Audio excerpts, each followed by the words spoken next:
প্রিয় স্টুডেন্টস, আমরা খুব অল্প সময়ের মধ্যে চলন অঙ্গ চালনা এই চ্যাপ্টার থেকে সৃজনশীলের জন্য কী কী দরকার আমরা একটু জেনে নিব এবং সৃজনশীলের টপিকগুলো আমরা এই স্লাইড থেকে দিয়ে দিব। এই স্লাইডটা এই ভিডিওর যে ডিসক্রিপশন সেখানে তোমরা পেয়ে যাবা সুন্দর করে যে জিনিসগুলো সৃজনশীলের জন্য দরকার সেগুলো। আর এমসিকিউর জন্য অলরেডি আমি কিন্তু একটা 4 ঘন্টা ক্লাস আপলোড করে দিছি, যেখানে 6টা চ্যাপ্টারের জন্য যে গুরুত্বপূর্ণ এমসিকিউগুলো দরকার সেগুলো আলোচনা করা হয়েছে আমার হাসান শুভ্র ইউটিউব চ্যানেলে আছে, যেখানে তোমরা ক্লাসটা দেখতেছো। দেখো, চলন অঙ্গ চালনার মধ্যে যে যে জায়গাগুলো সৃজনশীলের জন্য গুরুত্বপূর্ণ, প্রথমত দেখো এই চ্যাপ্টারে ঐচ্ছিক, অনৈচ্ছিক এবং হৃৎপেশির একটা বর্ণনা আছে, চিত্রসহ শিখতে হবে। পেশির চিত্র যে খুব জটিল করে আঁকাইতে হবে ব্যাপারটা না, বাট এই জায়গাটা গুরুত্বপূর্ণ। ঐচ্ছিক পেশি, অনৈচ্ছিক পেশি এবং হৃৎপেশির পার্থক্য, বৈশিষ্ট্য আসতে পারে, পার্থক্য আসতে পারে। পার্থক্য শিখলে তুমি বৈশিষ্ট্য পারবা। হাঁটু এবং হাত সঞ্চালনে পেশি এবং অস্থির ভূমিকা, বিশেষ করে হাত সঞ্চালনে বেশি আসে। হাঁটু সঞ্চালনের ক্ষেত্রে পেশির ভূমিকাটা এমসিকিউতে আসে, বাট হাত সঞ্চালনে বেশি আসে। এখান থেকে একটা প্রশ্ন আসে যে পেশিতে টান দেয় কিন্তু ধাক্কা দেয় না কেন? এটা অনুধাবনেও আসতে পারে, উচ্চতর বা প্রয়োগেও কিন্তু আসতে পারে। তারপর দেখো, এটা নিরেট অস্থির গঠন, যেটাকে আমরা হ্যাভারসিয়ান তন্ত্র বলি, এটাও কিন্তু সৃজনশীলে কিন্তু চলে আসে। তারপর দেখো, একটি আদর্শ কশেরুকার গঠন চিত্রসহ বর্ণনা। ভাই, হাড্ডির মধ্যে এই কয়েকটা জিনিসে আসে, বাকি প্রশ্নগুলো কিন্তু সৃজনশীলে কিন্তু খুব বেশি একটা আসে না অস্থি থেকে। মানে আমাদের যে 206টা হাড় আছে সেখান থেকে সৃজনশীল আসে কোথায়? এই যে একটা আদর্শ কশেরুকার গঠন থেকে আসে, আর হিউমেরাস এবং ফিমারের গঠন থেকে আসে। এখান থেকে অ্যাকচুয়ালি সৃজনশীল আসে হাড়ের মধ্য থেকে। আর বাকি প্রশ্নগুলো আসে অস্থির, তরুণাস্থির গঠন, পেশি, হাড় ভাঙা, এগুলো থেকে কিন্তু পরীক্ষায় বেশি প্রশ্ন আসে সৃজনশীলের জন্য। তারপর দেখো, অস্থিভঙ্গের প্রকারভেদ, এখান থেকে কিন্তু সৃজনশীল প্রশ্ন আসে। তারপরে হ্যাভারসিয়ান তন্ত্র, এটা আমরা আগেও দেখছি, নিরেট অস্থির গঠন, যেখান থেকে আবার এটা আসতে পারে। আর টুকটাক প্রশ্ন অনুধাবনে মস্কানো থেকে আসতে পারে, স্থানচ্যুতি থেকে আসতে পারে, অস্থিসন্ধি থেকে আসতে পারে, এগুলা আমাদের অনুধাবনমূলক আসতে পারে। তাহলে চলো প্রথমে আমরা যে জিনিসটা দেখবো সেটা হচ্ছে কঙ্কালতন্ত্রের যে 5টা উপাদান আছে। কি কি কঙ্কালতন্ত্রের উপাদান আছে? 5টা। সেগুলো কি কি? অস্থি, মানে যেটাকে আমরা হাড় বলি, তরুণাস্থি, যেটাকে আমরা নরম নরম অস্থি অনেকে বলি, ঠিক আছে, তরুণাস্থি আছে, হচ্ছে অস্থিসন্ধি, লিগামেন্ট এবং টেন্ডন, লিগামেন্ট এবং টেন্ডন, ঠিক আছে। অস্থিসন্ধির মধ্যে আসলে অস্থিসন্ধি কি? অস্থিসন্ধি মানে হচ্ছে জয়েন্ট। খেয়াল করো, এই যে এখানে একটা জয়েন্ট ফর্মেশন হয়েছে, এটা কি? এটা ধরো আমাদের এটা কোন জায়গার হাড় হইতে পারে? এটা আমাদের হাতের হাড় হইতে পারে, হিউমেরাস হইতে পারে, এখানে রেডিয়াস আর আলনা আছে। এই মাঝখানে যে জয়েন্টটা, এটাই হচ্ছে জয়েন্ট, এটাকে বলা হয় জয়েন্ট বা অস্থিসন্ধি। তো এই অস্থিসন্ধি যেখানে দুটো প্রান্তে এসে মিলিত হয়, এটাকে বলা হয় সাইনোভিয়াল অস্থিসন্ধি। এবং এটা পূর্ণ সচল অস্থিসন্ধি, অর্থাৎ তুমি পুরোপুরি কি করতে পারবা? নাড়াইতে পারবা। অর্থাৎ যে অস্থিসন্ধিকে পুরোপুরি নাড়ানো যায় সেটাকে বলে পূর্ণ সচল অস্থিসন্ধি। যেই অস্থিসন্ধিকে সামান্য নাড়ানো যায়, যেমন আমাদের মেরুদণ্ডের হাড়, এটাকে বলে ঈষৎ সচল অস্থিসন্ধি। আর যে অস্থিসন্ধিকে একদমই নাড়ানো যায় না, আমাদের মাথার খুলির যে অস্থিসন্ধি একদমই নাড়ানো যায় না, ওটাকে বলে নিশ্চল অস্থিসন্ধি। এটা আমাদের কর্টিকাতে দেখা যায়। আচ্ছা, এবার জিনিস জানতে হবে লিগামেন্ট কি আর টেন্ডন কি, এটা অনেকেই কনফিউজড হয়ে যায়। দেখো মনে রাখবা, বোন বোন লিগামেন্ট, বোন বোন লিগামেন্ট, মা বোন টেন্ডন। বোন বোন লিগামেন্ট মানে কি? হাড় এবং হাড়কে যুক্ত করে লিগামেন্ট, হাড় এবং হাড়কে যুক্ত করে লিগামেন্ট, মনে রাখবা, বোন বোন লিগামেন্ট। আর মা বোন টেন্ডন, মা বোন টেন্ডন, মা থেকে মাসল মানে মাংসপেশি, আর বোন মানে হচ্ছে অস্থি, তাহলে মাংসপেশি আর অস্থিকে কানেক্ট করে হচ্ছে টেন্ডন। তাহলে বোনস আর বোনসকে কানেক্ট করে লিগামেন্ট, মাসেল অ্যান্ড বোনসকে কানেক্ট করে হচ্ছে টেন্ডন, ঠিক আছে। এখানে আর ভুলবো না আমরা, ঠিক আছে। তারপরে এই জিনিসগুলো, এগুলো এমসিকিউর জন্য যথেষ্ট। এবার আসি আমরা যেটা সবথেকে গুরুত্বপূর্ণ জিনিস, সেটা হচ্ছে ঐচ্ছিক পেশি, অনৈচ্ছিক পেশি এবং হৃৎপেশির যে পার্থক্যটা আছে। খেয়াল করো, তার আগে আমরা একটু পেশির চিত্রটা দেখে আসি। এটা হচ্ছে ঐচ্ছিক পেশি। দেখো, ঐচ্ছিক পেশিকে ডোরাকাটা পেশি বলে। ডোরাকাটা পেশি বলে কারণ এর গায়ে দেখো এরকম ডোরা ডোরা ডোরা ডোরা থাকে। এই যে এই চিত্রটা তোমাদের আঁকাইতে হবে। তাহলে প্রথমে কি করবা? প্রথমে এরকম করে একটা পাইপের মতো আঁকাবা, ঠিক আছে, এরকম একটা পাইপের মতো আঁকাবা। তারপরে তার গায়ে এরকম দাগ দাগ দাগ দাগ দাগ দাগ দাগ দাগ দাগ দাগ দিয়ে দিবা।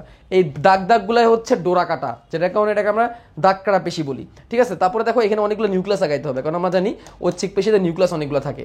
এবং এটা একটা কোষ, এটা যেহেতু কোষ বা পেশিতন্তু, এর বাইরে একটা আবরণ থাকবে, যে আবরণটার নাম হচ্ছে সার্কোলেমা।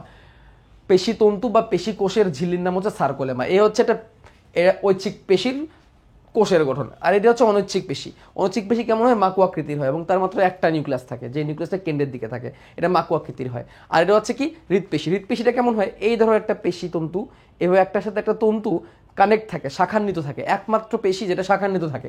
এবং এটার মাঝখানে যেখানে কানেক্ট হয় কোষগুলা, সে জায়গায় ইন্টারক্যালেটেড ডিস্ক থাকে। দেখো, হৃৎপেশি থেকে যেটা খুবই গুরুত্বপূর্ণ জিনিস সেটা হচ্ছে ইন্টারক্যালেটেড ডিস্ক। হৃৎপেশি থেকে যেটা গুরুত্বপূর্ণ জিনিস সেটা হচ্ছে ইন্টারক্যালেটেড ডিস্ক। তো এই কথাগুলো মনে রাখতে হবে। এখন দেখো, যেটা ঐচ্ছিক পেশি সেটাকে ডোরাকাটা পেশি বলে, এটার কন্ট্রোল আমাদের হাতে আছে। এবং এইটাকে চিহ্নিত পেশি বা রৈখিক পেশিও বলে, কারণ এখানে ডাক্কারা থাকে। আর যেটা অনৈচ্ছিক পেশি, এটাকে আমরা মসৃণ পেশি বলি, মসৃণ পেশি। এটা কিন্তু অমসৃণ, এটা কিন্তু মসৃণ পেশি, এটা অনৈচ্ছিক, আর আমাদের নিজেদের কন্ট্রোলের উপর নাই। এবং এটাকে ভিসারাল পেশিও বলে, কারণ আমাদের দেহের নরম অঙ্গ এই পেশি দিয়ে তৈরি। আর নরম অঙ্গের মধ্যে হৃৎপিণ্ডরা শুদ্ধ তৈরি হয় হৃৎপেশি দিয়ে। হৃৎপেশির গায়ে ডোরাকারা দাগ থাকে, অর্থাৎ দেখতে ঐচ্ছিক পেশির মতো, কিন্তু এর কন্ট্রোল আমাদের হাতে নাই। সে নিজের মতো করে ছন্দময়ভাবে স্পন্দন করে, সুতরাং এর কন্ট্রোল আমাদের হাতে নাই। তাহলে এর কাজ অনৈচ্ছিক বা দেখতে কিন্তু সে ঐচ্ছিক। এই কথাগুলোকে একসাথে করলে আমরা এখানে ঐচ্ছিক অনৈচ্ছিক হৃৎপিণ্ডির একটা জিনিস পাবো। দেখো ঐচ্ছিক পেশি যেহেতু হাত পা মুভমেন্ট, ঐচ্ছিক পেশি যেহেতু আমরা নিজেরা মুভ করতে পারি, তাহলে ঐচ্ছিক পেশি অবস্থান করবে কোথায়? আমাদের হাড্ডির সাথে লাগানো অবস্থায় এটা অবস্থান করবে। যেমন ধরো এই যে এগুলো ঐচ্ছিক পেশি, আমাদের কোনো হাড়ের সাথে লাগানো থাকবে যাতে করে আমরা মুভ করতে পারি। অনৈচ্ছিক পেশি কোথায় থাকবে?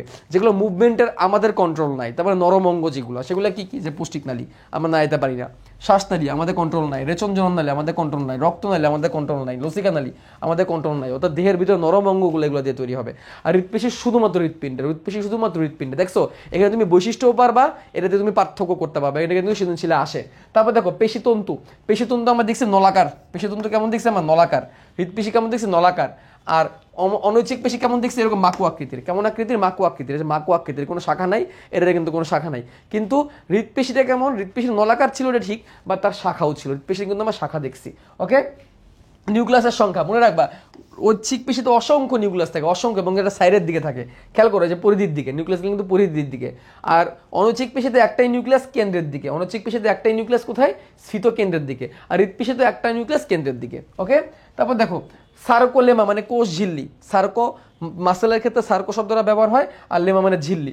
এক্ষেত্রে রৈখিক পেশির ক্ষেত্রে বা ঐচ্ছিক পেশির ক্ষেত্রে কোষ ঝিল্লিরা একদম স্পষ্ট থাকবে। অনৈচ্ছিক পেশির ক্ষেত্রে অস্পষ্ট থাকবে, পুরোপুরি দেখা যাবে না। আর হৃৎপেশির ক্ষেত্রে থাকবে, কিন্তু সেটা অনেক সূক্ষ্ম। হৃৎপেশির ক্ষেত্রে কেমন হয় একটা কথা লিখে রাখো, হৃৎপেশির ক্ষেত্রে এটা কেমন হয়? সূক্ষ্ম। এই সূক্ষ্ম শব্দটা লিখে রাখো, সূক্ষ্ম হয়। তারপর দেখো অনুপস্থ রেখা, যেহেতু ডোরা কাটা পেশি, সুতরাং এর কি থাকবে? এরকম অনুপস্থ রেখা, দাগ কাটা থাকবে রৈখিক পেশির ক্ষেত্রে বা ঐচ্ছিক পেশির ক্ষেত্রে। এর ক্ষেত্রে কোনো দাগ থাকবে না। আর এক্ষেত্রে থাকবে, বাট অতটা স্পষ্ট না, কার মতো না? রৈখিকের মতো না। তারপর দেখো ইন্টারগ্রেটেড ডিস্ক, এটা শুধুমাত্র হৃৎপেশির থাকবে, আর বাকি কারো থাকবে না। শাখা পোশাকা শুধুমাত্র হৃৎপেশির থাকবে, বাকি কারো থাকবে না। সংকোচন ক্ষমতা, দেখো হৃৎপিণ্ড আমাদের যে নর্মাল যে পেশি, এটা কিন্তু সংকোচন পোষণ ক্ষমতা অনেক বেশি, অনেক দ্রুত, কারণ আমরা এরকম করতে পারি। এই জন্য এর সংকোচন পোষণ ক্ষমতা দ্রুত এবং শক্তিশালী। কিন্তু অনৈচ্ছিক পেশির সংকোচন পোষণ ক্ষমতা আমাদের নাই, নিজে হয়। যেমন ধরো পাকস্থলীর পেরিস্টালসিস, সো এটা অনেক মন্থর এবং দীর্ঘস্থায়ী সময় ধরে হয়। আর হৃৎপেশিটা দ্রুত, কিন্তু সেটা ছন্দময়ভাবে, নিয়মিতভাবে, বা এখানে আরেকটা কথা অ্যাড করতে পারো, ছন্দময়। এখানে আরেকটা কথা অ্যাড করতে পারো, সেটা কি? ছন্দময়। ঠিক আছে, তারপর ছন্দময়তা নিয়ে আরেকটা দিয়েছে, ছন্দময়তা শুধুমাত্র হৃৎপেশির আছে, বাকিদের কিন্তু নাই। এর ক্ষেত্রেও আছে, সরি, শুধু হৃৎপেশির না, এটা অনৈচ্ছিক পেশির ক্ষেত্রেও আছে। যেমন কি আমাদের পাকস্থলী ক্ষুদ্রান্ত্রের মধ্যে যে পেরিস্টালসিসটা হয়, পেরিস্টালসিস কি একটা ছন্দ না? যে পাকস্থলীর ভিতরে খাবার ক্রমসংকোচন পোষণের মাধ্যমে আগায়, ক্ষুদ্রান্ত্রের ভিতর দিয়ে ক্রমান্বয়ে সংকোচন পোষণের মধ্য দিয়ে আগায়, এটা একটা ছন্দ আছে। সুন্দর, এটা কি আছে? ছন্দ আছে। ওকে, তারপরে দেখি, এটা তো দেখে ফেললাম। দেখো এটা এমসিকিউর জন্য লাগে, এই যে লেখায় আছে এমসিকিউ, এটা আমি তোমাদের তাও একটু দেখাই দিই। সেটা হচ্ছে, এটা হচ্ছে একটা মাসেল, এটা হচ্ছে একটা মাসেল ফাইবার, যেটা পেশিতন্তু বলি। পেশিতন্তুর বাইরের আবরণ হচ্ছে এন্ডোমাইসিয়াম। পেশিতন্তুর বাইরের আবরণ এন্ডোমাইসিয়াম। এরকম অনেকগুলো পেশিতন্তু মিলে এরকম একটা কি তৈরি করে? একটা ফ্যাসিকুলাস তৈরি করে, এরকম একটা। ঠিক আছে, এটার বাইরের আবরণ হচ্ছে পেরিমাইসিয়াম। তাহলে পেরিমাইসিয়াম কার আবরণ? একটা ফ্যাসিকুলার বাইরের আবরণ হচ্ছে পেরিমাইসিয়াম। আর অনেকগুলো পেরিমাইসিয়াম মিলে হয় একটা মাসেল, যার বাইরের আবরণ হচ্ছে অ্যাপিমাইসিয়াম। তাহলে অ্যাপিমাইসিয়াম কি? পুরো মাসেলের বাইরের আবরণ। একটা ফ্যাসিকুলাসের বাইরের আবরণ কি? পেরিমাইসিয়াম। আর একটা পেশিতন্তুর বাইরের আবরণ কি? এন্ডোমাইসিয়াম। আর একটা পেশিতন্তুর ঝিল্লির নাম কি? সার্কোলেমা। এটা প্যাচ লাগাবো না, কোনটা কি? একটা পেশিতন্তু বা একটা পেশি কোষের বাইরের ঝিল্লি হচ্ছে সার্কোলেমা, বা তার বাইরে একটা আবরণ থাকে, সেটা হচ্ছে এন্ডোমাইসিয়াম। অনেকগুলো মিলে একটা ফ্যাসিকুলাস তৈরি করে, এরকম এই যে এরকম একটা বান্ডেলের মতো, এরকম একটা বান্ডেলের মতো। একটা বান্ডেলের বাইরে যে আবরণ, একটা বান্ডেলের বাইরে যে আবরণ, সেটাকে আমরা কি নামে রাখছি? একটা বান্ডেলের বাইরে যে আবরণ, সেটাকে আমরা রাখছি পেরিমাইসিয়াম নামে। আর পুরো মাসেলের বাইরে যে আবরণ, এটাকে রাখছি আমরা অ্যাপিমাইসিয়াম নামে। আর এই মাসেল হাড়ের সাথে কি দিয়ে লাগানো থাকে? টেন্ডন, মা বোন টেন্ডন, বোন লিগামেন্ট। দুটো হাড় লাগানো থাকে লিগামেন্ট দিয়ে, আর মাসেল আর বোন লাগানো থাকে হচ্ছে টেন্ডন দিয়ে, মা বোন টেন্ডন। এটা এমসিকিউতে কাজে লাগে। ওকে, তারপরে আসি আমরা, এই যে দেখো একটা পেশিতন্তুর গঠন, এটা একটা পেশিকোষ, এটা কিন্তু পেশিকোষ। হ্যাঁ, এই পেশিকোষের ভিতরে দেখো এই যে নিউক্লিয়াস, অসংখ্য নিউক্লিয়াস থাকে পরিধির দিকে। যেহেতু পেশিকোষ অনেক বেশি সংকোচন পোষণ হতে পারে, এজন্য তার কি লাগবে? মাইটোকন্ড্রিয়াও লাগবে। এবং এগুলো কোথায় ছড়ানো থাকবে? সাইটোপ্লাজমে ছড়ানো থাকবে। পেশিকোষের ঝিল্লি যদি নাম হয় সার্কোলেমা, তাহলে পেশিকোষের সাইটোপ্লাজমের নাম কি হবে? সার্কোপ্লাজম। আবার বলি, পেশিকোষের ঝিল্লির নাম যদি হয় সার্কোলেমা, লেমা মানে ঝিল্লি, আর তাহলে পেশিকোষের সাইটোপ্লাজমের নাম কি হবে? সার্কোপ্লাজম, তাই না? এগুলোর ভিতরে ছোট ছোট অনেকগুলো উপতন্তু থাকে, সব মিলে একটা পেশিতন্তু বা একটা পেশিকোষ। তাহলে পেশিকোষের মধ্যে অনেকগুলো ছোট ছোট ছোট ছোট কি থাকে? উপতন্তু থাকে। আর এই বাইরের আবরণ হচ্ছে এন্ডোমাইসিয়াম। তাহলে পুরোটার বাইরের আবরণ কি? এন্ডোমাইসিয়াম। তাহলে সার্কোলেমা কি? তাহলে সার্কোলেমা হচ্ছে এই কোষটার ঝিল্লি। কোষের সরাসরি ঝিল্লি, বা তার উপরে একটা আবরণ থাকে, সেটা হচ্ছে এন্ডোমাইসিয়াম। তার মানে সার্কোলেমা হচ্ছে এই কোষটার ঝিল্লি, যেটা থাকবে। এটা কোষের দেখলে তো 3টা উপাদান থাকা লাগে, কোষের ঝিল্লি, সাইটোপ্লাজম আর নিউক্লিয়াস, এটা তো থাকবেই। বা তার উপরে একটা প্যাকেটের মতো আবরণ হচ্ছে এন্ডোমাইসিয়াম, যে কথাটাই আমরা এখানে দেখছি, যে একটা পেশিতন্তুর বাইরে আবরণ হচ্ছে এন্ডোমাইসিয়াম।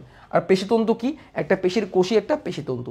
বাট মনে রাখতে হবে, একটা পেশির কোষ, যেটাকে আমরা পেশিতন্তু বলতেছি, সেটা আরো সূক্ষ্ম সূক্ষ্ম আর কিছু উপতন্তু দিয়ে তৈরি হয়ে থাকে। ওকে, ডান।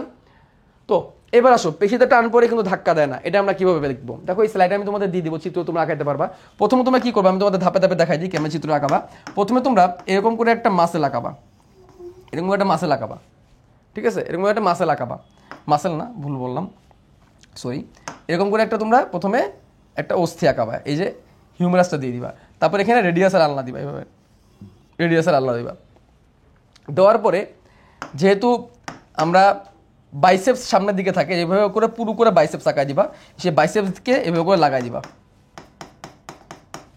ঠিক আছে?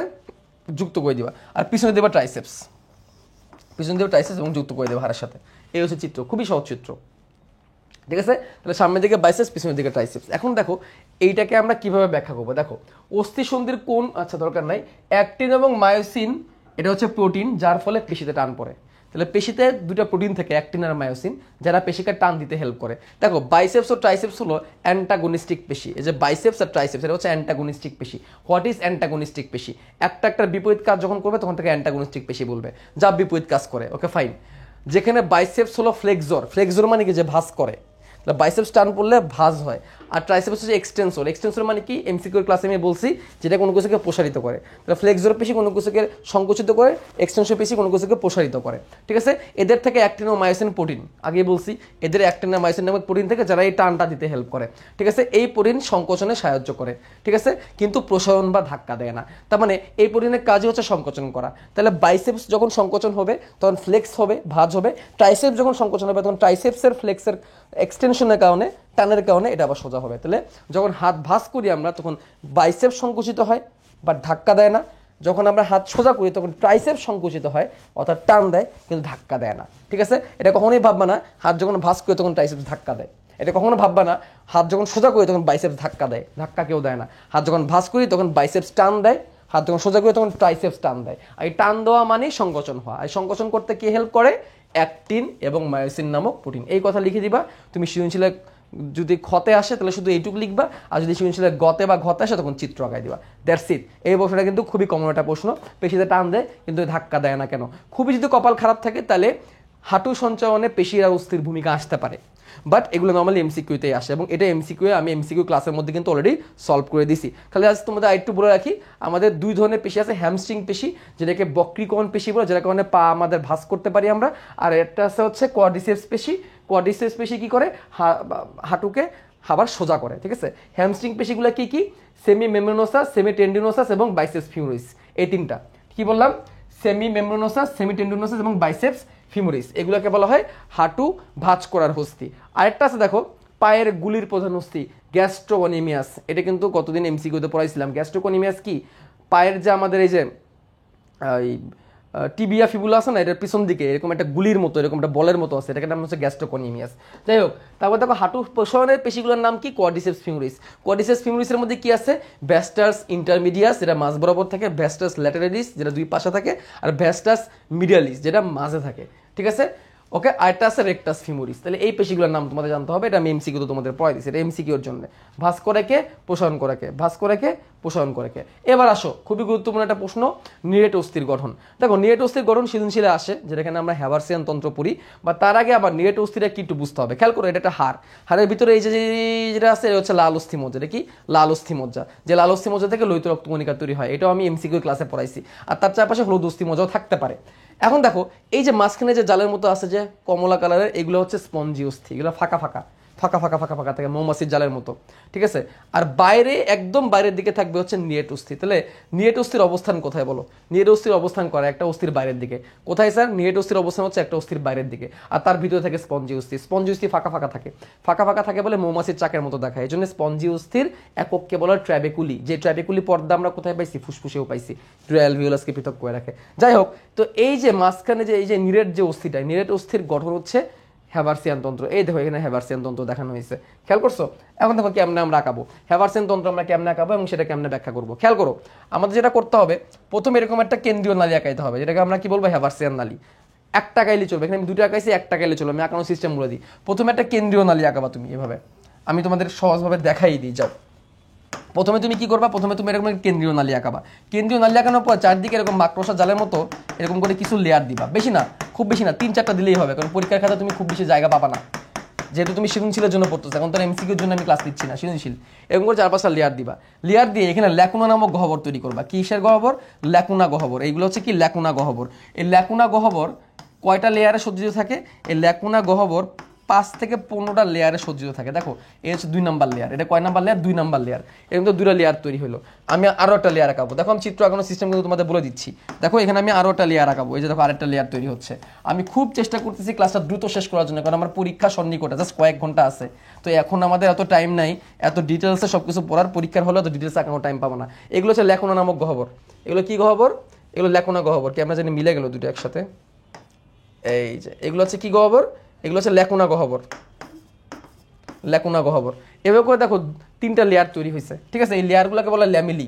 এই লেয়ারগুলোকে বলা হয় ল্যামিলি। আর ল্যাকুনা গহ্বরে কি থাকে? ল্যাকুনা গহ্বরের ভিতরে অস্থিকোষ থাকবে। ল্যাকুনা গহ্বরের ভিতরে অস্থিকোষ থাকবে। অস্থিকোষ 4 প্রকার, এমসিকিউ ক্লাসের মধ্যে পড়াই দিছি। Osteocyte, osteoclast, osteoblast, osteoprogenitor. এই ল্যাকুনার মধ্যে কি থাকবে? অস্থিকোষ থাকবে। যে অস্থিকোষ দিয়ে দিলাম, এই যে অস্থিকোষ দিয়ে দিলাম ল্যাকুনা নামক গহ্বরে, ঠিক আছে? ওকে, ডান। এখন মাঝখানে যে নালী, এটাকে বলে হ্যাভার্সিয়ান নালী। এই হ্যাভার্সিয়ান নালীতে কি থাকে? হ্যাভার্সিয়ান নালীতে থাকে শিরা রক্ত নেওয়ার জন্যে, ধমনী রক্ত দেওয়ার জন্যে এবং স্নায়ু। এবার দেখবে হ্যাভার্সিয়ান নালীর ভিতরে। এখন দেখো এইভাবে একটার সাথে একটা কানেক্ট করে দিতে হবে। এখন আমাকে এই যে ল্যামিলিগুলোকে কানেক্ট করে দেবে। ল্যামিলি স্তর কয়টা? 5 থেকে 15টা। এরকম 5 থেকে 15 স্তরে থাকতে পারে, যেগুলোকে আমরা কি বলছি? ল্যামিলি বলছি। 5 থেকে 15টা স্তরে থাকতে পারে, যেগুলোকে আমরা কি বলছি? ল্যামিলি বলতে পারছি, ল্যামিলি। ওকে, ডান। এবার দেখো একটা ল্যামেলির সাথে ল্যামেলি কানেক্ট হয় ক্যানালিকুলির মাধ্যমে। ক্যানালিকুলি এভাবে একটা সাথে কি থাকে? কানেক্টেড থাকে। এগুলো নাম হচ্ছে ক্যানালিকুলি। ক্যানালিকুলি দিয়ে একটা সাথে কি থাকে? কানেক্টেড থাকে। Canaliculi canaliculi canaliculi canaliculi canaliculi দিয়ে একটা সাথে একটা কানেক্টেড থাকবে। এরকম তো আরও থাকবে। এই হচ্ছে একটা হ্যাভার্সিয়ান তন্ত্র। মাঝখানে যে নালী, এটা হচ্ছে হ্যাভার্সিয়ান নালী। এখন দেখো এখানে দেখো পাশাপাশি 2টা হ্যাভার্সিয়ান নালী আছে। 2টা হ্যাভার্সিয়ান নালী আবার ভক্সম্যান নালী দ্বারা কানেক্ট থাকবে। খেয়াল করো, এটা এই চিত্র দেখে তুমি বুঝতে পারবা। এই একটা হ্যাভার্সিয়ান নালী, এই একটা হ্যাভার্সিয়ান নালী। এই যে এই দেখো এগুলো হচ্ছে ল্যামেলি। এই যে চক্রাকারে যেগুলো আছে এগুলো হচ্ছে ল্যামেলি। চক্রাকারে যেগুলো আছে এগুলো হচ্ছে ল্যামেলি। এই যে দেখো পিঙ্ক কালার, এগুলো হচ্ছে ল্যাকুনা। খেয়াল করো, এই যে দেখো এই যে পিঙ্ক কালারগুলো হচ্ছে ল্যাকুনা। পিঙ্ক কালারগুলো হচ্ছে ল্যাকুনা। এই যে ল্যাকুনা ল্যাকুনা ল্যাকুনা। এই যে এইগুলো হচ্ছে ল্যামিলি, এই যে ল্যামিলি। আর এই যে হচ্ছে হ্যাভার্সিয়ান নালী। এই যে এটা হচ্ছে হ্যাভার্সিয়ান নালী, ঠিক আছে? এটা হচ্ছে হ্যাভার্সিয়ান নালী, ঠিক আছে? এই যে এখন যেটা বিক করতেছে এটা হচ্ছে হ্যাভার্সিয়ান নালী। 2টা হ্যাভার্সিয়ান নালী আবার ভক্সম্যান নালী দিয়ে কানেক্ট থাকে, দেখছো? 2টা হ্যাভার্সিয়ান নালী আবার ভক্সম্যান নালী দিয়ে কি থাকবে? কানেক্ট থাকবে। এই কথাগুলো এখানে ব্যাখ্যা করছে। দেখো কেন্দ্রীয় নালীকে হ্যাভার্সিয়ান নালী বলে, যার চারিদিকে ল্যামিলি থাকে। ল্যামিলি থেকে 5 থেকে 15টা।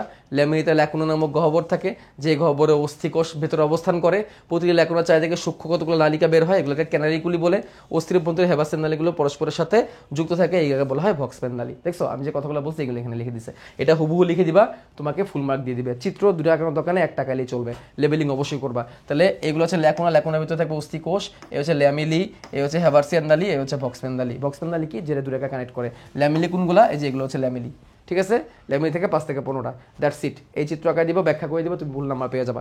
এখন দেখো অস্থি তরুণাস্থির গঠন আসতে পারে কিন্তু, বাট এগুলো এমসিকিউর জন্য বেশি গুরুত্বপূর্ণ, ঠিক আছে? অস্থির কোষ দেখো আগের দিন পড়াই দিছি, এটা এমসিকিউর জন্য। Osteoclast, osteoblast, osteoprogenitor, osteocyte. অস্থির আবরণ হচ্ছে পেরিঅস্টিয়াম, তরুণাস্থির আবরণ হচ্ছে পেরিকন্ড্রিয়াম, জানতে হবে। অস্থির আবরণ হচ্ছে পেরিঅস্টিয়াম, তরুণাস্থির আবরণ হচ্ছে পেরিকন্ড্রিয়াম। পেরি পেরি পেরি থাকলে আমরা আবরণকে ইন্ডিকেট করি। দেখো অস্থির মধ্যে জৈব অজৈব উপাদান থাকে। এর মধ্যে দেখো অজৈব উপাদান কি, জৈব উপাদান কি কি থাকে, এগুলো এমসিকিউর জন্য পড়বা। এগুলো এমসিকিউ স্লাইড দিয়ে দিলাম, এমসিকিউ ক্লাস অলরেডি আমি দিয়ে দিছি। দেখো নিয়েট অস্থির গঠন এবং স্পঞ্জি অস্থির গঠন, এটা অতটা বেশি আসে না, খালি একটা জিনিসই লাগবে। নিয়েট অস্থির ইয়েকে ট্র্যাবিকুলার অস্থি বলে। ট্র্যাবিকুলি মানে কি? ট্র্যাবিকুলি মানে হচ্ছে কোনো মৌমাছির পর্দা বা গহ্বর টাইপের, মৌমাছির বাসা টাইপের। যেমন এই ট্র্যাবেকুলি জিনিসটা কিন্তু আমরা ফুসফুসের মধ্যেও পাই, ফুসফুসের দুটো অ্যালভিউলাসকে ট্র্যাবেকুলি নামক পর্দা দ্বারা আলাদা করা থাকে, ঠিক আছে। এই জন্য নিরেট অস্থির গঠনকে বলা হয় হ্যাভারসিয়ান তন্ত্র, যেটা একটু আগে আমরা দেখলাম, আর স্পঞ্জি অস্থির গঠনকে বলা হয় ট্র্যাবেকুলা। কি বলা হয়? ট্র্যাবেকুলা। নিরেট অস্থির অবস্থান হচ্ছে বাইরের দিকে, আর স্পঞ্জি অস্থির অবস্থান নিরেটের ভেতর দিকে। নিরেট অস্থি আমাদের দেহের 80% ভর তৈরি করে অস্থির, আর আমাদের দেহের অস্থির 20% ভর তৈরি করে হচ্ছে স্পঞ্জি অস্থি। অর্থাৎ আমাদের যে যত অস্থি আছে তার মধ্যে 80% ভর হচ্ছে নিরেটের, আর তার মধ্যে 20% ভর হচ্ছে কার? স্পঞ্জি। এটা ভাইবো না যে 80% নিরেট 20% স্পঞ্জি, এরকম ভাইবো না, কিন্তু ভর হিসাব করছে, ভর হিসাব করছে, ঠিক আছে। আচ্ছা, তারপর দেখো অস্থি তো অনাস্থির পার্থক্য জানতে হবে। অস্থি কি হয়? দুটা হাড়কে দুটা হাড়, অস্থি হচ্ছে মেনলি হাড়, অন্তকঙ্কাল তৈরি করে, আর তো অনাস্থি দুটা হাড়ের মাঝ বরাবর শেষ বরাবর থাকে। অস্থি কি? কঠিন, শক্ত হবে, অনমনীয় হবে, অর্থাৎ তুমি বাঁকাইতে পারবে না, বাঁকাইলে ভেঙে যাবে। আর তো অনাস্থি কি? নমনীয়, স্থিতিস্থাপক, অর্থাৎ বাঁকানো যায় চাইলে। অস্থি হচ্ছে কোলাজেন তন্তু দ্বারা তৈরি থাকে, আর মিউকোপলিস্যাকারাইড থাকে। আর তৌনাস্থিতে কি থাকে? কন্ড্রিন নামক জৈব পদার্থ থাকে। এটা খুবই গুরুত্বপূর্ণ। তৌনাস্থিতে কি থাকে? কন্ড্রিন। এই জন্য তৌনাস্থির কোষের নাম কি? কন্ড্রোসাইট। আর অস্থির কোষের নাম কি? অস্থির কোষের নাম হচ্ছে অস্টিওসাইট। এবং অস্থির কোষগুলো মাকড়সার জালের মতো ছড়ানো থাকবে, যেটা একটু আগে আমি হ্যাভারসিয়ান তন্ত্রের মধ্যে দেখছি। অস্থির আবরণ হচ্ছে পেরিঅস্টিয়াম, তৌনাস্থির আবরণ হচ্ছে পেরিকন্ড্রিয়াম। অস্থির মধ্যে হ্যাভারসিয়ান তন্ত্র আছে, তৌনাস্থির মধ্যে কোনো হ্যাভারসিয়ান তন্ত্র নাই, ট্রাবেকুলার তন্ত্র আছে। অস্থির কাজ কি? তৌনাস্থির কাজ কি? এমনি পড়লেই পারবা। অস্থি হচ্ছে দেহের আকার তৈরি করে, ভার বহন করে, যান্ত্রিক দৃঢ়তা ধারণ করে। অস্থির ভিতরে যে লাল অস্থি মজ্জা থাকে, লাল অস্থি মজ্জা থেকে লৌহিক কণিকা উৎপাদন করে। আর তৌনাস্থি কি করে? দৃঢ়তা দান করে, দুটা মাঝখানে কোনো দুটা হাড়ের মাঝখানে সাপোর্ট হিসেবে কাজ করে। ভবিষ্যতে তৌনাস্থি অস্থিতে পরিণত হয়, দৃঢ়তা প্রদান করে। এগুলো হচ্ছে কাজ। তাহলে এটা সৃজনশীলের জন্য লাগবে অস্থি তৌনাস্থির পার্থক্য। দেখো তৌনাস্থির প্রকারভেদ এটা আমি আর পড়াবো না, এটা তোমাদের অলরেডি পড়াই দিছি এমসিকিউ ক্লাস পড়ে আসবে, এমসিকিউর জন্য পুরোপুরি। এটা পুরোপুরি কিসের জন্য? এমসিকিউর জন্য। তার মধ্যে বলে রাখি স্থিতিস্থাপক পিত্ততন্তুময়, এটার মধ্যে ই আছে, যেমন বহিকর্ণ, এক্সটার্নাল ইয়ার, আলজিব্বা বা ইপিগ্লোটিস এবং ইউস্টেশন টিউব। এটা হচ্ছে তোমার স্থিতিস্থাপক মনে রাখার টেকনিক। এটা অলরেডি এমসিকিউ ক্লাসে তোমাদেরকে আমি পড়াইছি, ঠিক আছে। তো এখানে আর ঢুকলাম না আমি, এমসিকিউ ক্লাস কই নিবা। কশেরুকা, দেখো একটি আদর্শ কশেরুকার গঠন, এটাও এমসিকিউ। আমরা জানি কশেরুকার আছে আমাদের 5 রকমের: cervical, thoracic, lumber, sacral, coccyx. এটা একদম ধরে ধরে এমসিকিউ ক্লাসের মধ্যে পড়াই দিছি। তো সার্ভাইকাল আছে কয়টা? 7টা, থোরাসিক 12টা, সার্ভাইকাল হচ্ছে 7টা, থোরাসিক 12টা, লাম্বার 5টা, স্যাক্রাল 5টা, কক্সিক্স 4টা। এই হচ্ছে 7, 12, 5, 5, 4, হিসাব করলে কয়টা হয়? 33টা। কিন্তু আমরা জানি আমাদের স্যাক্রালগুলা 5টা মিলে একটা হয়ে যায় প্রাপ্তবয়স্ক হলে, এবং কক্সিজিয়াল 4টা মিলে একটা হয়ে যায়। তাহলে সেখান থেকে সিরিয়ালটা হয়ে যায় 7, 12, 5, 1, 1, 7, 12, 5, 1, 1, অর্থাৎ কয়টা? 26টা। তাহলে প্রাপ্তবয়স্ক হলে 26টা, আর এমনি হলে 33টা। এই জন্যই বাচ্চা অবস্থায় হাড় থাকে 300টা, কিন্তু বড় হওয়ার পর হাড় হয়ে যায় 206টা। তার মধ্যে প্রথম সার্ভাইকাল অস্থির নাম হচ্ছে অ্যাটলাস, এটাও আমি এমসিকিউ ক্লাসে বলছি।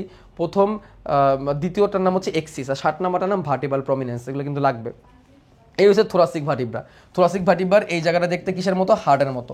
এই হচ্ছে লাম্বার ভার্টিব্রা। লাম্বার ভার্টিব্রার এই জায়গাটা দেখতে কিডনির মতো। এই হচ্ছে স্যাক্রাল। স্যাক্রালের মধ্যে এরকম 4 জোড়া স্যাক্রাল ছিদ্র থাকে। আর এই হচ্ছে কক্সিক্স। ঠিক আছে। তাহলে এইগুলো হচ্ছে এমসিকিউর জন্য, এই জন্য আমি ঢুকলাম না। আমাদের লাগবে একটি আদর্শ কশেরুকার গঠন। ভাই এটা খুবই গুরুত্বপূর্ণ, এটা আদর্শ কশেরুকা গঠন। দেখো এটা আদর্শ কশেরুকা। আদর্শ কশেরুকা বললাম, আর থোরাসিক কশেরুকা নিয়ে আসলেই হবে। কেমনে আগাবো দেখো, অলরেডি আমি এমসিকিউ কাছে একটু দেখাইছিলাম। দেখো প্রথমে এইভাবে করে ভার্টিবার বডি দিবা। কশেরুকা মানে হচ্ছে ভার্টিব্রা। প্রথমে একটা ভার্টিবার বডি দিবা, ঠিক আছে, ভার্টিবার বডি দিবা, দিয়ে এভাবে করে পিছনে দিয়ে দিবা, এই দিয়ে দিবা, এই দিয়ে দিবা, এই হয়ে গেল ভার্টিবার বাকি অংশ। এদিকে নিয়ে আসি, ভার্টিব্রার বাকি অংশগুলো হইলো। এটা হবে স্পাইনাস প্রসেস, এটা পিছন দিকে যাবে, স্পাইনাস প্রসেস। দুই পাশে যে দুইটা যায় এটাকে ট্রান্সভার্স প্রসেস বলে। এমসিকিউতে আসে ভার্টিব্রার দুই পাশের অংশটাকে কি বলে? দুই পাশের প্রবর্ধনকে কি বলে? যে দুই পাশের প্রবর্ধনকে বলে ট্রান্সভার্স প্রসেস। এই যে দুই পাশের প্রবর্ধনকে বলে ট্রান্সভার্স প্রসেস। মাঝখানে একটা ছিদ্র অংশ দিতে হবে, এই হচ্ছে ছিদ্র অংশ, এটাকে বলা হবে ভার্টিব্রাল ফোরামেন, যেটার ভিতর দিয়ে সুষুম্নাকাণ্ড যাবে। এটা হচ্ছে ভার্টিব্রাল ফোরামেন। তারপর কি দিবা? এগুলো এখানে দিবা আর্টিকুলার প্রসেস, যেটা দিয়ে আর্টিকুলেট করবে। Superior articular process, inferior articular process, এরকম দুটো আর্টিকুলার প্রসেস আছে। এই জায়গাটা বলবে পেডিকল। পেডিকল কি? বডি আর ট্রান্সভার্স প্রসেসের মাঝখানে জায়গার নাম হচ্ছে পেডিকল।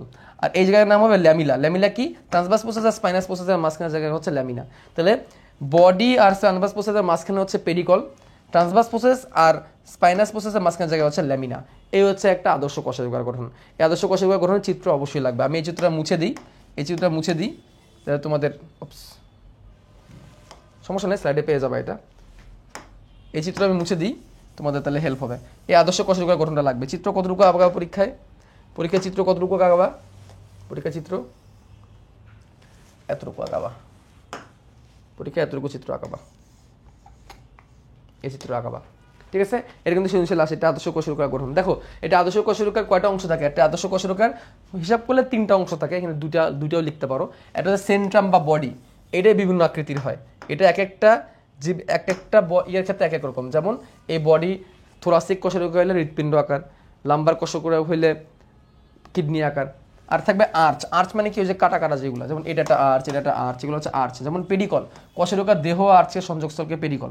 ট্রান্সভার্স প্রসেস কি, পেডিকলের দুই পাশে যে প্রবর্ধন, দুই পাশে যেটা চলে যায়, এই যে দুই পাশে যেটা চলে যায়, এটা হচ্ছে ট্রান্সভার্স প্রসেস, ঠিক আছে। স্পাইনাস প্রসেস যে পিছন দিকে যেটা চলে যায়, এটা হচ্ছে স্পাইনাস প্রসেস। ল্যামিনা কি, ট্রান্সভার্স আর স্পাইনাস প্রসেসের মাঝখানে যেটা হচ্ছে ল্যামিনা, ঠিক আছে। আর্টিকুলার প্রসেস কি, যেটা হচ্ছে আর্টিকুলার প্রসেস। আর্টিকুলেট মানে কি, সংযুক্তি, এর মাধ্যমে সে উপরে আরেকটা অস্থির সাথে এবং নিচে আরেকটা কোষরকার সাথে কানেক্ট হবে, এই জন্য এটাকে বলা আর্টিকুলার প্রসেস। আর্টিকুলার প্রসেস মানে কি, আর্টিকুলেট করে, আর্টিকুলেট মানে কি সংযুক্তি, একটা ভাটির উপর একটা ভাটিপা বসে, দেখো একটা ভাটির উপর একটা ভাটিপা বসে, তো এই জায়গায় আর্টিকুলার প্রসেস থাকে, যে এই জায়গাগুলোতে আর্টিকুলার প্রসেস থাকে। আর্টিকুলার প্রসেস কি করে, আর্টিকুলার প্রসেস দুটো থাকে, উপরের দিকে থাকে একটা ভাটিপা, দুইটা আর্টিকুলার প্রসেস থাকে, একটা উপরের দিকে থাকে, একটা নিচের দিকে থাকে। উপর দিকে আর্টিকুলার প্রসেস তার উপরের অস্থি নিচেরটার সাথে কানেক্ট হয়, আর নিচের দিকে আর্টিকুলার প্রসেস তার নিচে যে অস্থিটা আছে তার উপরেরটার সাথে কানেক্ট হয়। এভাবে একটা আর্টিকুলার প্রসেস একটা আর্টিকুলার প্রসেসের সাথে কানেক্ট হয়, ঠিক আছে। এখানে আপাতত চিত্র তোমাদের লাগবে। তারপরে দেখো, এই যে দেখো এই হচ্ছে একটা ভাটিব্রা, এই হচ্ছে একটা ভাটিব্রা, ঠিক আছে। পাশ থেকে দেখতেছি, এটা হচ্ছে স্পাইনাস প্রসেস, এটা হচ্ছে স্পাইনাস প্রসেস, এটা হচ্ছে ট্রান্সভার্স প্রসেস, এই যে ট্রান্সভার্স প্রসেস, ঠিক আছে। খেয়াল করো, এটা হচ্ছে সুপিরিয়র আর্টিকুলার প্রসেস, যেটা দিয়ে সুপিরিয়র মানে উপরে। আর এটা হচ্ছে ইনফিরিয়র আর্টিকুলার প্রসেস, এটা হচ্ছে কি, inferior articular process. Superior articular process, inferior articular process, আমি আবার দেখাই। এটা হচ্ছে সুপিরিয়র আর্টিকুলার প্রসেস, আর এটা হচ্ছে ইনফিরিয়র আর্টিকুলার প্রসেস। তো একটা ভার্টিব্রা এরকম দুই সাইডে দূরে 4টা আর্টিকুলার প্রসেস থাকে। 4টা কেমনে দেখো, খেয়াল করে দেখো, এই যেটা হচ্ছে নিচের দিকে 2টা, তেমনি উপর দিকে 2টা, 4টা আর্টিকুলার প্রসেস আছে। তো সুপিরিয়র আর্টিকুলার প্রসেস দেখো, এটা হচ্ছে ইনফিরিয়র আর্টিকুলার প্রসেস, এটা সুপিরিয়র আর্টিকুলার প্রসেস, এরা দুজন কানেক্ট হয়ে যাবে। তাহলে একটা বন্ধু, এটা ধরো 3 নাম্বার, এটা ধরো 4 নাম্বার, ঠিক আছে। 3 নাম্বারটা তার ইনফিরিয়র আর্টিকুলার প্রসেসের মাধ্যমে 4 নাম্বারের সুপিরিয়র আর্টিকুলার প্রসেসের সাথে কানেক্ট হবে। তেমনি এটা 3 নাম্বার ছিল, 3 নাম্বার তার সুপিরিয়র আর্টিকুলার প্রসেসের মাধ্যমে 2 নাম্বার ইনফিরিয়র আর্টিকুলার প্রসেসের সাথে কানেক্ট হবে। তাহলে একটার ইনফিরিয়র আর্টিকুলার প্রসেস তার নিচেরটা সুপিরিয়র আর্টিকুলার প্রসেসের সাথে কানেক্ট হয়, এইগুলোর নাম আর্টিকুলার প্রসেস, ঠিক আছে। গেল, আসো এবার যেটা লাগবে সেটা হচ্ছে আমাদের হাড়। দুটো হাড়ের চিত্র তোমরা জানবা, দুটো হাড়ের গঠন তোমরা জানবা, একটা হচ্ছে ফিমার, একটা হচ্ছে হিউমেরাস। দেখো এখানে যেটা আছে এটা হচ্ছে ফিমার আর হিউমেরাস চেনার উপায় কি, দেখো ফিমারের এই গ্রীবাটা বড় থাকবে, ফিমারের গ্রীবারের জায়গাটা অনেক বড় থাকবে, হ্যাঁ। আর হিউমেরাসেরটা দেখো, হিউমেরাসের গ্রীবার জায়গাটা অনেক চিকন, এটা হচ্ছে মনে রাখার টেকনিক, ঠিক আছে। ফিমার হচ্ছে মানবদেহের সব থেকে বড় হাড়, এভাবে ব্যাখ্যা শুরু করবা। এটা হচ্ছে গ্রীবা থাকবে, এই হচ্ছে মস্তক, এই হচ্ছে গ্রীবা, এই হচ্ছে বডি, হ্যাঁ। মস্তক, গ্রীবা আর দেহ, তাহলে গ্রীবার জায়গাটা অনেক চিকন, এবং গ্রীবার এখানে ছোট বড় ট্রোকান্টার আছে, এই যে এটা হচ্ছে বড় ট্রোকান্টার, এই যে এটা হচ্ছে বড় ট্রোকান্টার, এটা হচ্ছে ছোট ট্রোকান্টার। ছোট বড় ট্রোকান্টার থাকবে, ছোট বড় কি থাকবে, ট্রোকান্টার থাকবে। তারপর থাকবে এটা দেহ। নিচের দিকে কি থাকবে, নিচের দিকে থাকবে একটা অ্যাপিকন্ডাইল, নিচে থাকবে কন্ডাইল। দেখো এটা হচ্ছে অ্যাপিকন্ডাইল, আর নিচের দিকে থাকবে হচ্ছে কন্ডাইল। অ্যাপিকন্ডাইল থাকবে আর কন্ডাইল থাকবে, আর কি থাকবে, একটা নচ থাকবে, এটা কি থাকবে, নচ, যে নচের মাধ্যমে নিচের হাড়ের সাথে কানেক্ট হবে। এই হচ্ছে গঠন, জাস্ট এ সেকেন্ড, এই হচ্ছে গঠন। তাহলে দেখো সব থেকে দীর্ঘ অস্থি, উপর প্রান্তে গোলাকার মস্তক, মস্তকের নিচে গ্রীবা, ঠিক আছে। এখানে ছোট বড় ট্রোকান্টার আছে, এই যে এইদিকে থাকবে বড় ট্রোকান্টার, এদিকে থাকবে ছোট ট্রোকান্টার, নিচের দিকে থাকবে কন্ডাইল আর অ্যাপিকন্ডাইল, আর দুটো মাঝখানে থাকবে নচ, শেষ। তো চিত্র কেমন আঁকাবা, চিত্র আঁকানো খুবই সহজ। প্রথমে এভাবে করে একটা মাথা আঁকাই দিবা, মাথা আঁকায় গ্রীবাটা এরকম বড় করে দিয়ে এইভাবে দিবা, তবে এখানে ট্রোকান্টার দিবা, ছোট বড় ট্রোকান্টার দিবা, ট্রোকান্টারটা হয় না এখানে, এটা বড় ট্রোকান্টার, এটা ছোট ট্রোকান্টার দিয়ে এরকম বডি দিবা, বডি দিয়ে এখানে হচ্ছে কন্ডাইল দিয়ে দিবা, একটা হচ্ছে অ্যাপিকন্ডাইল, এটা হচ্ছে কন্ডাইল, এদিকে থাকবে বড় কন্ডাইল, এদিকে থাকবে অ্যাপিকন্ডাইল, আর এখানে থাকবে একটা নচ, ঠিক আছে। এইভাবে দিয়ে দিবা, তাহলে এই হয়ে যাবে। যত দ্রুত আঁকাইতে পারো, আর এখানে এই মাথার জায়গাটা একটু সুন্দর করতে হবে, তুমি যত দ্রুত আঁকাইতে পারবা তত তোমার জন্য ভালো। পরীক্ষায় এগুলো আঁকাইতে যায় বেশি সময় নেওয়া যাবে না, ঠিক আছে।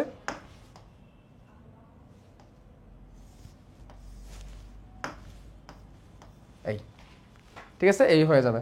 তাহলে দেখো মাথা দিবা, মাথা, গ্রীবা, বড় ট্রোকান্টার, ছোট ট্রোকান্টার, দেহ, অ্যাপিকন্ডাইল, নিচের দিকে কন্ডাইল, আর মাঝখানে একটা নচ, শেষ। এই চিত্র হিউমেরাসের চিত্র হয়ে গেল। এবার আসি ফিমেরাসের চিত্র হয়ে গেল। এবার আসি হিউমেরাসে কি আছে, এরও মাথা আছে, এর থেকে বড় টিউবারকল আর ছোট টিউবারকল, এর থেকে বড় আর ছোট টিউবারকল। আগে এটা ছিল ট্রোকান্টার, এখানে হচ্ছে টিউবারকল, ঠিক আছে। এটা হচ্ছে অ্যানাটমিক্যাল গ্রিবা, এখানে থেকে সার্জিক্যাল গ্রিবা। কেন এটাকে সার্জিক্যাল গ্রিবা বলে? কারণ এই জায়গাটা ভাঙে বেশি। অ্যানাটমিক্যালি দেখলে এই জায়গাটা গ্রিবা, কিন্তু ভাঙে এই জায়গায় বেশি। এখানে একটা স্পেশাল জিনিস আছে, সেটা হচ্ছে ডেল্টয়েড রিচ। ডেল্টয়েড রিচ এই জায়গাটা এরকম দাগ দাগ দাগ দাগ দাগ দাগ দাগ দাগ দিতে হয়। ডেল্টয়েড রিচ কি? এই জায়গায় মাসেল কানেক্ট হয়েছে বলে ডেল্টয়েড রিচ বলে। মাসেল কানেক্ট হয় বলে এখানে ডেল্টয়েড রিচ বলে। নিচের দিকে সেম, উপর দিকে অ্যাপিকন্ডাইল আর নিচের দিকে হচ্ছে কন্ডাইল। আর এখানে থাকবে হচ্ছে একটা জায়গা যার নাম হচ্ছে ট্রক্লিয়া। ট্রক্লিয়ার সাথে নিচের হাড়গুলো কানেক্ট থাকবে, ঠিক আছে? রেডিয়াস আলনা কানেক্ট থাকবে। আর এখানে অলিক্রোনাল প্রসেস থাকে। অলিক্রোনাল প্রসেসে কি হয়? এইভাবে দেখো, কপিকুলার মতো এইভাবে নিচের হাড়গুলো এইভাবে ঘুরে, ঠিক আছে? তাহলে এখানে দেখো লিখবা লম্বা অস্থি, মস্তকার টিউবারকল থাকে, মাঝখানে একটা অ্যানাটমিক্যাল গ্রিবা আছে, নিচের দিক টিউবারকলের নিচে সার্জিক্যাল গ্রিবা আছে, এখানে বেশি ভাঙে। খসখসে ডেল্টয়েড রিচ আছে পেশি সংযুক্তির জন্য।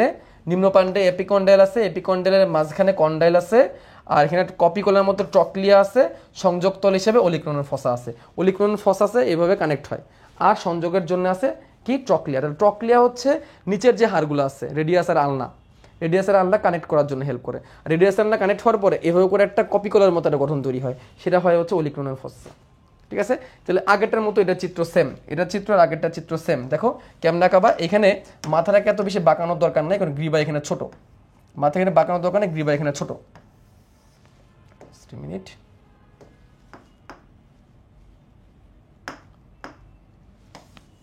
মাথা এখানে বাঁকানোর দরকার নেই, গ্রিবাটা ছোট। নিচের দিকে আসবো, আসে এখানে কন্ডাল অ্যাপিকন্ডাল আগের মতোই দিয়ে দিব, ক্যান্ডেল অ্যাপিকন্ডাল দিব। এখানে একটা অলিক্রোনাল প্রসেস দিব, ঠিক আছে? এই হয়ে গেল। আর এখানে ডেল্টয়েড রিচ দিয়ে দিব। কি দিব? ডেল্টয়েড রিচ, ডেল্টয়েড রিচ, এই হয়ে গেল, ঠিক আছে? হিউমেরাস আঁকানো আরও বেশি সহজ। ও, বড় টিউবারকল, ছোট টিউবারকল, এখানে বড় টিউবারকল দিয়ে দিব, এখানে ছোট টিউবারকল দিয়ে দিব। বড় ছোট টিউবারকল। হিউমেরাস ফিমেরাল এখানে ছিল বড় ছোট ট্রোকান্ডাল, এখানে বড় ছোট টিউবারকল। এখানেও অ্যাপিকন্ডাল আর কন্ডাইল আছে, অ্যাপিকন্ডাল এই জায়গায় আর কন্ডাইল হচ্ছে এই জায়গায়। আর মাঝখানে আছে হচ্ছে একটা ট্রক্লিয়া, এখানে আছে কি? ট্রক্লিয়া। এই জায়গাটার নাম কি? ট্রক্লিয়া। এই জায়গাটার নাম কি? ট্রক্লিয়া। আর এখানে আছে অলিক্রোনাল প্রসেস, অলিক্রোনাল ফসা, ঠিক আছে? এই জিনিসগুলো সুন্দর করে আঁকাই দেবে এবং লিখে দিবা, যা আঁকাছে তাই লিখবা। ওকে, এবার আসি যেখান থেকে সৃজনশীল প্রশ্ন অনেক আসে, সেটা হচ্ছে হাড় ভাঙা। কোন থেকে? হাড় ভাঙা। হাড় ভাঙা কয় রকমের? 3 রকমের: সাধারণ হাড় ভাঙা, যৌগিক হাড় ভাঙা এবং জটিল হাড় ভাঙা। সাধারণ হাড় ভাঙা যেখানে ভেঙে টুকরা হয় কিন্তু রক্তপাত হয় না, তো ভিতরে থেকে যায়। যৌগিক হাড় ভাঙা ভেঙে ভেঙে টুকরো হয়ে যায়। জটিল তো আরও বেশি খারাপ। তো এগুলো সৃজনশীলে আসে। হাড় ভাঙাটা কি করবা? রিডিং দিবা। এই দেখো, হাড় ভাঙা রিডিং দিবা, ঠিক আছে? সাধারণ হাড় ভাঙার লক্ষণ কি? রিডিং দিবা ভাই, এগুলো রিডিং পড়লেই হবে, এগুলো আমার পড়ানোর মতো কিছুই নাই। এই লক্ষণ পড়বা, প্রাথমিক চিকিৎসা পড়বা, এগুলো তোমার নিজেরা পড়লেই পারবা ভাই, ঠিক আছে? হাড্ডি ভাঙে, এই যে সাধারণ হাড় ভাঙা, ভিতরে ভাঙবে, বাইরে বেরোবে না, কোনো রক্তপাত হবে না, ঠিক আছে? এক্ষেত্রে রক্ত জমে কালো শিরা পড়তে পারে, কালো দাগ হয়ে যেতে পারে, ফুলে যাবে, নড়াচড়া করলে ব্যথা লাগবে, ভিতরে সুই ফুলানোর মতো ব্যথা হবে, ভারী কোনো জিনিস তুলতে পারবে না, হাত পা অবশ হয়ে যাবে, এটসেট্রা। প্রাথমিক চিকিৎসা কি? চিহ্নিত করতে হবে কোন জায়গায় ভাঙছে, নড়াচড়া বন্ধ রাখতে হবে, পরিষ্কার করতে হবে কোনো জায়গায় যদি কেটে কেটে যায়, এই তো। রক্ত সঞ্চালনে বাধা হইলে সেরকম কোনো কিছু রাখা যাবে না। নারীর গতি পরীক্ষা করতে হবে, বাঁশের চটি দিয়ে সাপোর্ট দিয়ে রাখতে হবে 2 সাইডে। তাহলে এই জায়গা ভেঙে গেছে, 2 সাইডে বাঁশের চটি দিয়ে সাপোর্ট দিয়ে রাখতে হবে, একটু উঁচু করে রাখলে ভালো, জায়গাটা অসার যেন না হয় এটা খেয়াল রাখতে হবে, সাবধানে নড়াচড়া করতে হবে, এই তো, ঠিক আছে? এই হচ্ছে সাধারণ হাড় ভাঙা। যৌগিক হাড় ভাঙা কি? হাড় ভাঙছে এবং ভেঙে বাইরে বেরো আসে, সুতরাং রক্তপাত হবে। হাড় ভাঙছে ভেঙে বাইরে বেরো আসবে, সুতরাং রক্তপাত হবে। যেভাবে চিত্র আঁকাবা, চিত্র নিজেরা চেষ্টা করলে পাবে, আর কঠিন কিছু না, ঠিক আছে? ক্ষতের পরিমাণ কেমন সেটার উপর ভিত্তি করে 3 ধরনের আছে, ঠিক আছে? জৈবিক হাড় ভাঙার লক্ষণ: পেশিত্বক ভেদ করে বাইরে বের হয়ে আসে, রক্তপাত হয়, প্রচণ্ড ব্যথা হয়, পেশেন্ট রক্তপাতের কারণে অজ্ঞান হয়ে যেতে পারে, অনেক বেশি যন্ত্রণা এবং অনেক ক্ষতও তৈরি হতে পারে। এক্ষেত্রে কী করতে হবে? জায়গা পরিষ্কার করতে হবে, ক্ষতস্থানে রক্ত পড়া বন্ধ করতে হবে, ড্রেসিং করতে হবে, ঠিক আছে? এটসেট্রা। আর জটিল হাড় ভাঙা কি? জটিল হাড় ভাঙা হচ্ছে ভিতরে ভেঙে কয়েক টুকরা হয়ে গেছে, এটা বাইরেও বের হয়ে আসতে পারে, রক্তপাত হইতে পারে এবং কয়েক টুকরা হয়ে যাবে, এটা হচ্ছে জটিল হাড় ভাঙা। জটিল হাড় ভাঙা 2 রকমের হইতে পারে, বহু টুকরার, কয়েক টুকরা, দুটোই খারাপ। এক্ষেত্রে কী হবে? পেশিত্বক করে বাইরে বের হইতে পারে, হাড্ডি ভেঙে বাইরে বের হয়ে আসতে পারে, অথবা ভিতরে কয়েক টুকরা হয়ে যেতে পারে, অজ্ঞান হয়ে যেতে পারে পেশেন্ট, অনেক রক্তপাত হইতে পারে, অনেক বেশি ব্যথা এবং যন্ত্রণা, ক্ষত তৈরি হতে পারে, ক্ষত থেকে কী হতে পারে? ইনফেকশন হতে পারে, অনেক ঝামেলা হতে পারে, একই কথা ঘুরে ফিরে। তাই এখানে কি হইলো? ভিতরে ভেঙে কয়েক টুকরা হইলো। তাহলে সাধারণ হাড় ভাঙায় কি দেখছিলাম? এখানে ভাঙবে, ভেঙে বাইরে বের হবে না, ভিতরে থেকে যাবে। জটিল হাড় ভাঙায় কি দেখছি? ভাঙবে, ভেঙে বাইরে বের হয়ে চলে আসবে, কিন্তু কয়েক টুকরা হবে না এবং রক্তপাত হবে। এবং যৌগিক হাড় ভাঙা, জটিল হাড় ভাঙাতে কি দেখছি? জটিল হাড় ভাঙাতে ভিতরে কয়েক টুকরা হয়ে ভাঙবে, এটা জটিল। আর যৌগিকে কি দেখছি? যৌগিকে হচ্ছে ভেঙে বাইরে চলে আসবে, আমি টুলটা বলছিলাম। জটিলে ভেঙে ভিতরে কয়েক টুকরা হবে, বাইরে বেরোয় আসতে পারে। আর যৌগিকে ভিতরে কয়েক টুকরা না হইলেও ভেঙে বাইরে চলে আসবে, সবগুলোই ক্ষতিকর, ঠিক আছে? এবার যে জিনিসটা সৃজনশীল আসে, যেটা হচ্ছে স্থানচ্যুতি। স্থানচ্যুতি কি? এভাবে করে একটা স্ক্যাপুলা আঁকাবা, এভাবে করে স্ক্যাপুলা আঁকাবা একটা, এবং করে উপর দিকে ক্লাভিকল আঁকাবা, স্ক্যাপুলার ক্লাভিকল দিবা, এখানে দেখাবা যে হিউমেরাসটা সরে গেছে। হিউমেরাসটা তুমি একটু আগে আঁকাইছো তাই না, দেখো এটা কেমন আঁকাবা, এটা খুবই সহজ। প্রথমে এভাবে করে একটা স্ক্যাপুলা আঁকাই দিলা, স্ক্যাপুলাটার চিত্র হয়েছে মোটামুটি, সমস্যা নাই। এটা হচ্ছে স্ক্যাপুলার গ্লিনোয়েড গহ্বর, যে গ্লিনোয়েড গহ্বরে কি লাগানো থাকে, গ্লিনোয়েড গহ্বরে হিউমেরাসের মাথা লাগানো থাকে। এই হচ্ছে হিউমেরাস, হিউমেরাস ওখানে থাকার কথা ছিল কিন্তু হিউমেরাসটা ওইখান থেকে কি হয়ে গেছে, সরে গেছে। যে জায়গায় থাকার কথা ছিল সেখান থেকে কি হয়ে গেছে, সরে গেছে। এই ধরো এরকমগুলো দেখা দিবা যে সরে গেছে, সরে যাওয়া বোঝানোর জন্য দেখাবে, এরকম একটা দাগ দিয়ে দিবা, শেষ হয়ে গেল। ওকে, এই যে। বা তোমরা একটা কাজ করতে পারো, দাগটা তোমরা এভাবে দিতে পারো, দাগটা তোমরা এভাবে দিতে পারো যে এটা এই বরাবর ছিল, এই বরাবর ছিল, ওখান থেকে কি হয়ে গেছে, সরে গেছে। ঠিক আছে। ও স্ক্যাপুলা দিছো, তাহলে তুমি ক্লাভিকলও দিয়ে দাও, স্ক্যাপুলা যেহেতু দিছো ক্লাভিকলও দিয়ে দাও। ক্লাভিকল হচ্ছে ইটালিক কেফ আকৃতির একটা বোন। ঠিক আছে, স্ক্যাপুলা ক্লাভিকল দুটাই দিয়ে দিল। ঠিক আছে, তাহলে এখানে কি হতে পারে, স্থানচ্যুতি কোথায় কোথায় হতে পারে, স্থানচ্যুতি কাঁধের হতে পারে যেখানে স্ক্যাপুলার হিউমাস সরে যায়, স্থানচ্যুতি কোমরে হতে পারে যেখানে শনি অস্থিচক্র থেকে পায়ের হাড় ফিমার সরে যায়, হাঁটুতেও হতে পারে, ফিমার টিবিয়া ফিবুলা প্যাটেলা থেকে সরে যায়। এগুলা এমসিকিউ ক্লাসে কিন্তু পড়াইছি যে কোনটা কোন জায়গার কোন হাড়। তাহলে 3 রকমের স্থানচ্যুতি বেশি কমন। স্থানচ্যুতি কী কী কারণে হতে পারে এগুলো আমরা পড়বো, দুর্ঘটনার কারণে হতে পারে, কোনো জায়গা থেকে পড়ে যেয়ে পড়তে হতে পারে, খেলার সময় পা মচকা যেয়ে হতে পারে। ঠিক আছে, এরকম অনেক কিছু হতে পারে। স্থানচ্যুতি হতে পারে। স্থানচ্যুতি রোগজনিত কারণে হতে পারে, কারো যদি অনেক দিন ধরে কোনো রোগ থাকে এই কারণে হতে পারে, বাতের সমস্যার কারণে কিন্তু স্থানচ্যুতি হতে পারে। লক্ষণ কি, ওই জায়গায় নড়াচড়া করা যায় না, রক্ত জমাট বেঁধে যায়, ফুলে থাকে, নড়াচড়া করা অসম্ভব হয়ে পড়ে, অবশ্য হয়ে যেতে পারে। ঠিক আছে, প্রাথমিক চিকিৎসা কি, নাড়াচাড়া করা যাবে না নিজের মতো করে। ঠিক আছে, নিজেকে চাপাচাপি করে ঠিক করার চেষ্টা করা যাবে না, এটা করলে আরও ক্ষতি হতে পারে। ঠিক আছে, কোনো জায়গায় ঠিক যদি ওইটাকে ঠিক করে দেয় কেউ, ডাক্তার অবভিয়াসলি, তখন ওই জায়গায় চটি দিয়ে এরকম চটা দিয়ে বেঁধে দিতে হবে যাতে করে সেই জায়গায় চাপ না পড়ে, এবং সেই জায়গায় একটু উঁচু করে দিতে হবে, বরফ লাগানো যেতে পারে, ব্যথানাশক ওষুধ খাওয়া যেতে পারে। এগুলো রিডিং পড়লেই পারবা ভাই, রিডিং পড়লেই পারবে স্লাইড থেকে। এবার আসে মস্কানো, মস্কানো মানে কি স্প্রেন, মস্কানো মানে কি স্প্রেন, আর স্প্রেন মানে কি লিগামেন্ট ছিঁড়ে যাওয়া। লিগামেন্ট একটু আগে আমরা পড়ছিলাম না, হাড়কে হাড়ের সাথে বেঁধে রাখে কে, লিগামেন্ট। ঠিক আছে, বোন বোন লিগামেন্ট, মা বোন টেন্ডন, মনে আছে না? তাহলে লিগামেন্ট ছিঁড়ে যায়। ঠিক আছে, লিগামেন্ট গোড়ালিতে হইতে পারে, গোড়ালি এই যে মচকা যায় না, কি হয়, লিগামেন্ট ছিঁড়ে যায়, খেলোয়াড়দের এটা বেশি হয়। ঠিক আছে, সব থেকে খারাপ লিগামেন্ট ছিঁড়া হচ্ছে ACL ligament, anterior cruciate ligament.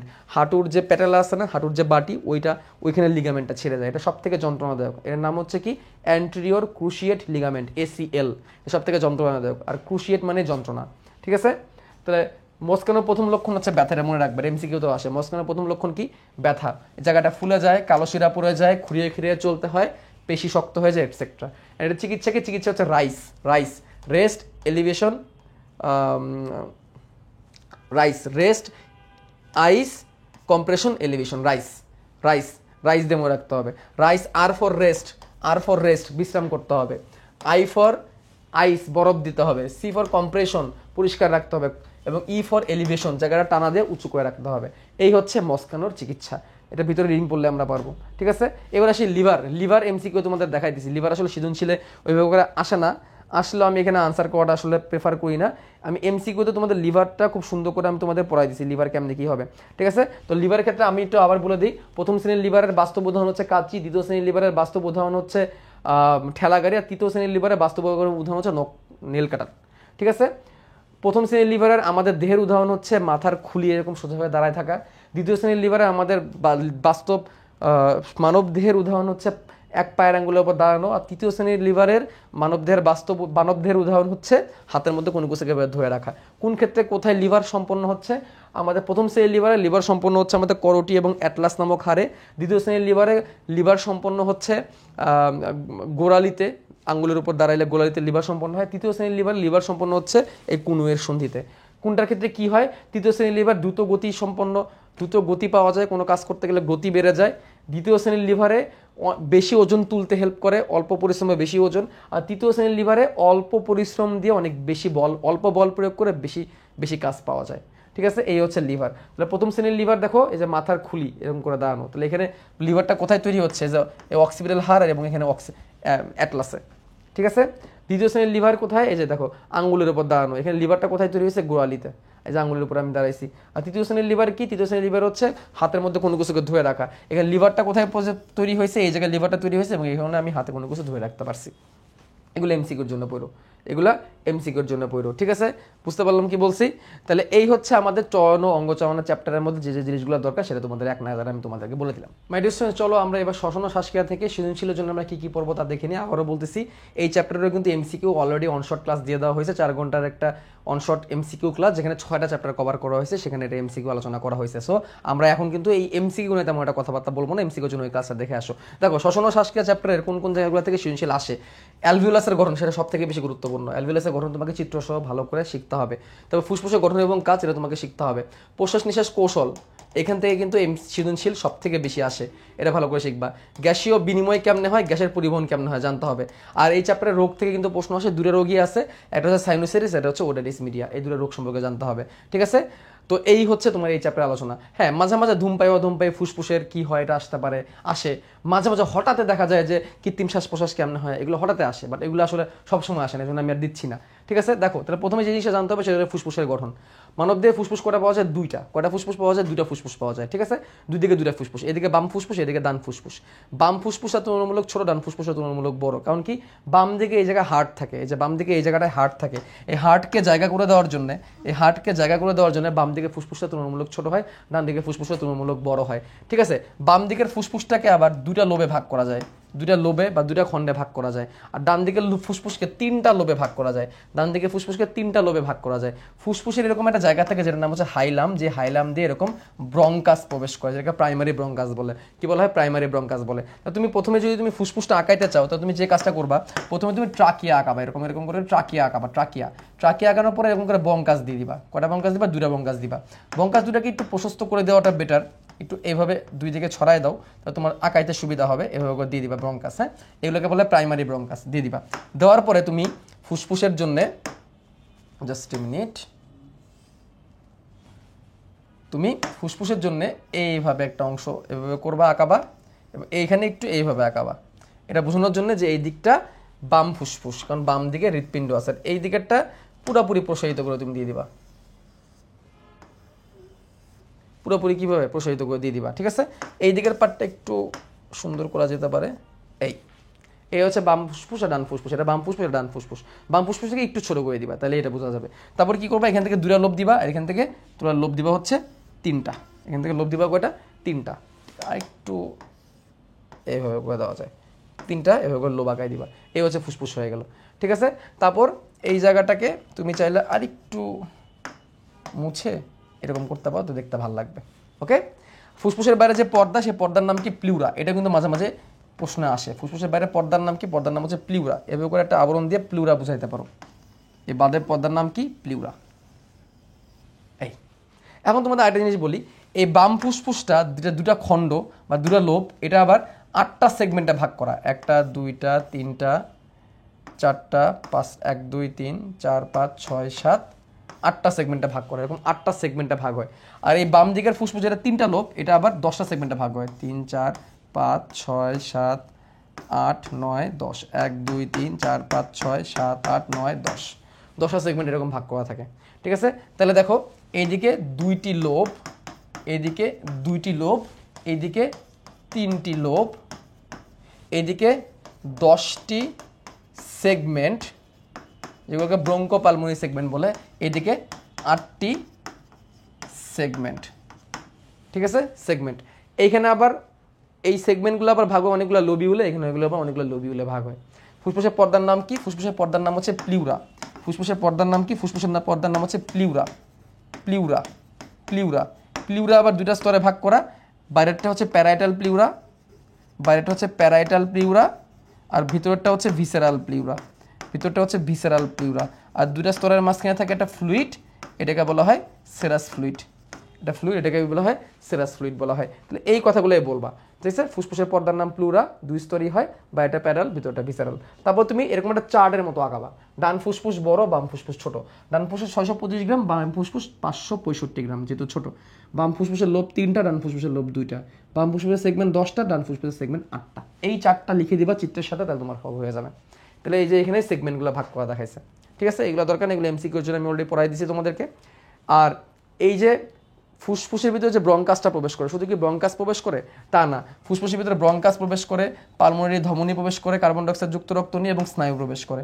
তাহলে ফুসফুসের এই থেকে প্রবেশ করে, এই যে দেখো, এই যে এটাকে বলা হয় হাইলাম বা রুট অফ দ্য লাং, এখান থেকে সবাই প্রবেশ করে। তার মানে এই যদি আমার একটা ফুসফুস হয়, এই যদি ফুসফুসটা হয়, এই ফুসফুসের এই জায়গা বরাবর এইরকম একটা গঠন থাকে, এটাকে বলা হয় হাইলাম। যে হাইলাম দিয়ে ব্রঙ্কাস প্রবেশ করবে বাতাস নিয়ে, যে হাইলাম ব্রঙ্কাস প্রবেশ করবে বাতাস নিয়ে, যে হাইলামে পালমোনারি ধমনী পড়বে কার্বন ডাইঅক্সাইড যুক্ত রক্ত নিয়ে, পালমোনারি শিরা বের হয়ে আসবে অক্সিজেন যুক্ত রক্ত নিয়ে, এবং পাশাপাশি স্নায়ু ভিতরে কি করবে, প্রবেশ করবে স্নায়ু। ঠিক আছে, তো ওই জায়গাটার নাম হচ্ছে হাইলাম বা রুট অফ দ্য লাং। তারপর দেখো ট্রাকিয়া অলরেডি এমসিকিউর জন্য এগুলো আমরা পড়ছি, এমসিকিউর জন্য। ট্রাকিয়া আমি একটু বলে দিই, 10 থেকে 12 সেন্টিমিটার লম্বা হয়, 16 থেকে 20টা ইউভি আকৃতির তরুণাস্থি দিয়ে তৈরি হয়, 2 থেকে 2.5 সেন্টিমিটার ব্যাস হয়। ঠিক আছে, ট্রাকিয়া ভাগ হয় ব্রঙ্কাসে, এগুলো এমসিকিউর জন্য। তারপর দেখো এই যে এটা শ্বসন বৃক্ষ, এটা খুবই গুরুত্বপূর্ণ। শ্বসন বৃক্ষ আমাদের এই যে পুরো শ্বাসনালীর আগে থেকে ষড়যন্ত্র থেকে একটা রাস্তা যেটা তৈরি হয়, এটা একটা উল্টানো গাছের মতো দেখতে, এটাকে শ্বসন বৃক্ষ বলে। এটা আমি এমসিকিউর জন্য বুঝাইছি ওই ক্লাসে, আবার একটু বলে দিচ্ছি। দেখো শুরু হয় কোথা থেকে, ট্রাকিয়া থেকে। এই চিত্র আঁকানো লাগবে না, শ্বসন বৃক্ষ আসলে চিত্র তোমরা এমনিও আঁকানোর সময় পাবা না, এই সিরিয়াল টাকায় দিলেই চলবে। তাহলে দেখো প্রথম হচ্ছে ট্রাকিয়া বা শ্বাসনালী 2 ভাগে ভাগ হয়, যেটাকে বলা ব্রঙ্কাস, এটাকে বলা প্রাইমারি ব্রঙ্কাস। বাম ফুসফুসের যেহেতু 3টা লোব, ডান ফুসফুসের যেহেতু 2টা লোব, এই জন্য প্রাইমারি ব্রঙ্কাস আবার ডান দিকে 3টা সেকেন্ডারি ব্রঙ্কাস আর বাম দিকে 2টা সেকেন্ডারি ব্রঙ্কাসে ভাগ হবে। আমরা জানছি বাম দিকে 2টা লোব আর ডান দিকে 3টা লোব, এই জন্যে প্রাইমারি ব্রঙ্কাস ঢোকার পরে বাম দিকে 2টা সেকেন্ডারি ব্রঙ্কাস আর ডান দিকে 3টা সেকেন্ডারি ব্রঙ্কাসে ভাগ হবে। তাহলে প্রাইমারি পরে সেকেন্ডারি ব্রঙ্কাস। তারপর আমরা জানি বাম দিকে 8টা সেগমেন্ট, ডান দিকে 10টা সেগমেন্ট, এই জন্যে এই সেকেন্ডারি ব্রঙ্কাসটা আবার 8টা টার্সিয়ারি ব্রঙ্কাসে ভাগ হবে আর ডান দিকে 10টা টার্সিয়ারি ব্রঙ্কাসে ভাগ হবে। তাহলে যতগুলো সেগমেন্ট অতগুলা টার্সিয়ারি ব্রঙ্কাস, যতগুলো লোব অতগুলো সেকেন্ডারি ব্রঙ্কাস, আর 2 ফুসফুসে একটা করে প্রাইমারি ব্রঙ্কাস। এই ব্রঙ্কাসের কাহিনী শেষ। তাহলে primary bronchus, secondary bronchus, tertiary bronchus. Tertiary bronchus কি করবে, টার্সিয়ারি ব্রঙ্কাস কি হবে, টার্সিয়ারি ব্রঙ্কাস হচ্ছে প্রান্তীয় ব্রঙ্কিউলে তৈরি হবে। এই ব্রঙ্কিউলের মধ্যে কিন্তু তরুণাস্থি থাকে না, ব্রঙ্কিউল কিন্তু তরুণাস্থি, সরি ভুল বললাম, তরুণাস্থি হচ্ছে এই যে এইগুলোর মধ্যে থাকে। ব্রঙ্কিউল কি, ব্রঙ্কিউল হচ্ছে আরও ছোটো, ব্রঙ্কিউল হচ্ছে আরও ছোটো। ঠিক আছে, এই প্রান্তীয় ব্রঙ্কিউল এগুলোর মধ্যে তরুণাস্থি সেভাবে করে পাওয়া যায় না। প্রান্তীয় ব্রঙ্কিউলে এসে একটা অঞ্চল শেষ হয়, সেটা কোন অঞ্চল, বায়ু পরিবহন অঞ্চল শেষ হয়।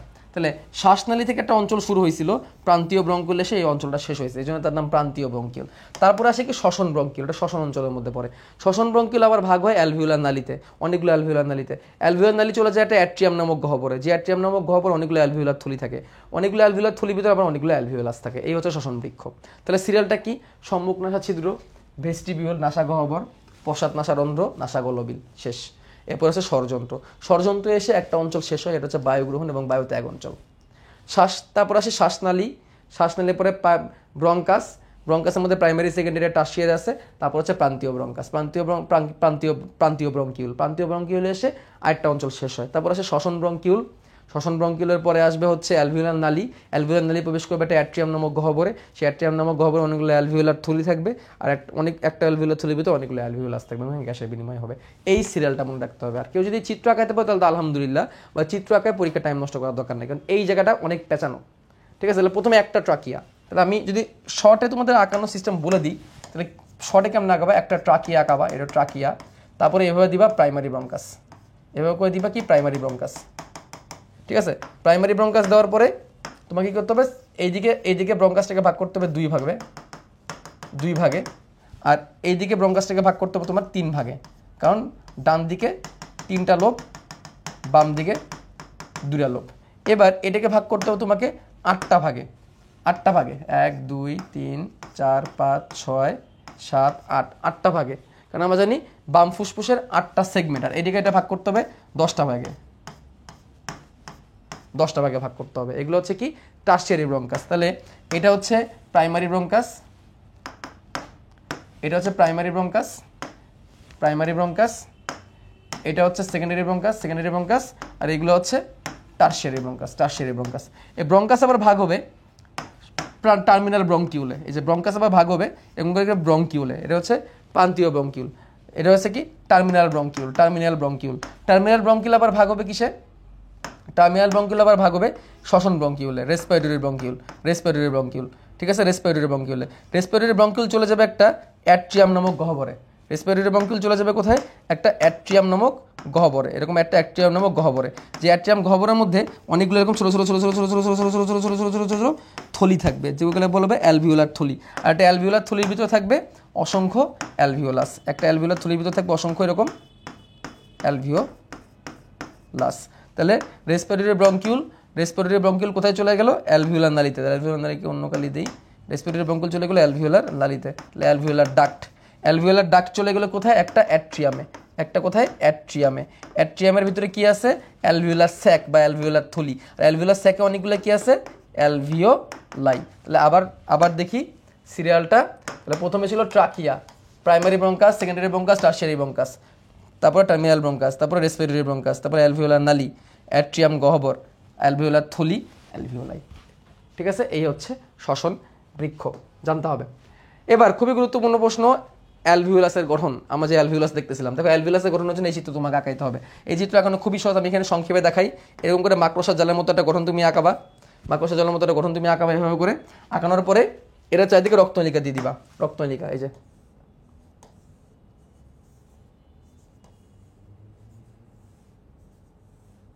রক্তনলিকা দিয়ে দিবা, যে রক্তনলিকার ভিতরে লোহিত রক্তকণিকা আসা যাওয়া করবে। এখন দেখো এই অ্যালভিওলাস তৈরি করার জন্য বেশ কয়েকটা কোষ আছে। এর মধ্যে প্রথম যে কোষটা, এটার নাম হচ্ছে স্কোয়ামাস অ্যাপিথেলিয়াল কোষ। এই যে স্কোয়ামাস অ্যাপিথেলিয়াল কোষ, এই যে এটা হচ্ছে স্কোয়ামাস অ্যাপিথেলিয়াল কোষ, আইসের মতো অ্যাপিথেলিয়াল কোষ। এটাকে টাইপ 1 অ্যালভিওলার কোষও বলে, যে টাইপ 1 অ্যালভিওলার কোষ বা স্কোয়ামাস অ্যাপিথেলিয়াল কোষ।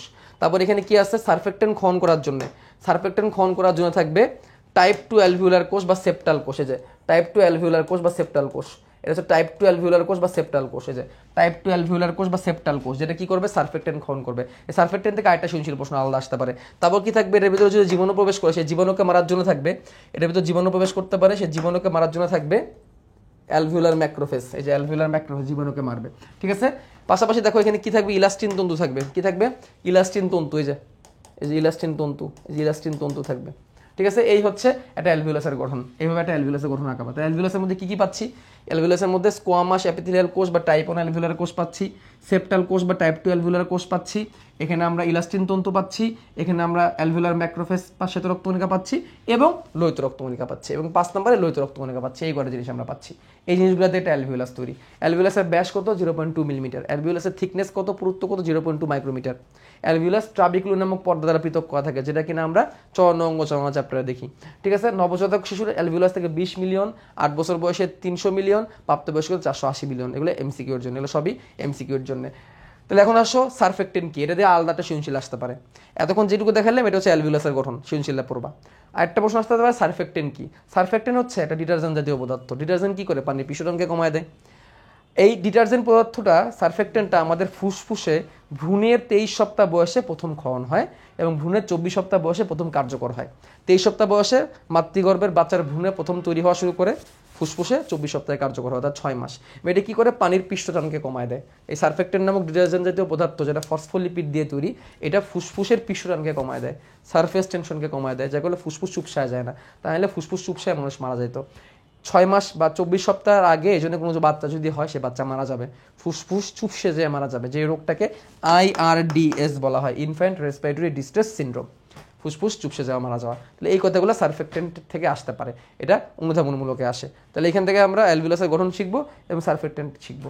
ঠিক আছে, ষড়যন্ত্র এমসিকিউর জন্য, এগুলো এমসিকিউর জন্য পড়বা। যেটা খুবই গুরুত্বপূর্ণ হচ্ছে প্রশ্বাস নিঃশ্বাস কৌশল, এটা সৃজনশীলে আসে। এই প্রশ্বাস নিঃশ্বাস কৌশলের জন্য তোমাকে এই দুটো চিত্র আঁকাইতে হয়। আমি তাহলে তোমাদের প্রথমে চিত্র দুটো আঁকানোর টেকনিক বলে দিই। প্রথমে তোমরা এরকম করে ফুসফুস আঁকাবা, ফুসফুস আঁকাবা। প্রশ্বাসের ফুসফুসটা এরকম একটু প্রশস্ত টাইপের হবে, প্রশ্বাসের ফুসফুসটা এরকম প্রশস্ত টাইপের হবে। নিঃশ্বাসের যে ফুসফুসটা, এটা একটু এরকম সংকোচন টাইপের থাকবে। ঠিক আছে, একটু সংকুচিত টাইপের থাকবে, একটু সংকুচিত টাইপের থাকবে, এরকম টাইপের থাকবে প্রশ্বাসের নিঃশ্বাস। ঠিক আছে, এটা একই মানুষের দুটা ফুসফুস, একই মানুষের একটা ফুসফুসের চিত্র। তারপর দেখাবা ডায়াফ্রাম নামক পর্দা। ডায়াফ্রাম পর্দাটা দেখাবা প্রশ্বাসের সময় এরকম নিচের দিকে নেমে আসে, নিচের দিকে নেমে টান টান হয়ে আছে, নিচের দিকে নেমে আসে ডায়াফ্রাম পর্দাটা। আর এখানে আমাদের সামনে যে স্টারনাম আছে, স্টারনাম, এই স্টারনাম এবং এখানে যে পরশুকার যে হাড়গুলো আছে, একটু উপর দিকে উঠে আসে। স্টারনাম এবং পরশুকার হাড়গুলো একটু কিসে, এই যে পরশুকার হাড়গুলা একটু উপর দিকে উঠে আসে, এভাবে দেখাবা। আর পেছন দিক দিয়ে মেরুদণ্ডের হাড় দেখাই দিবা, এই যে মেরুদণ্ডের হাড়,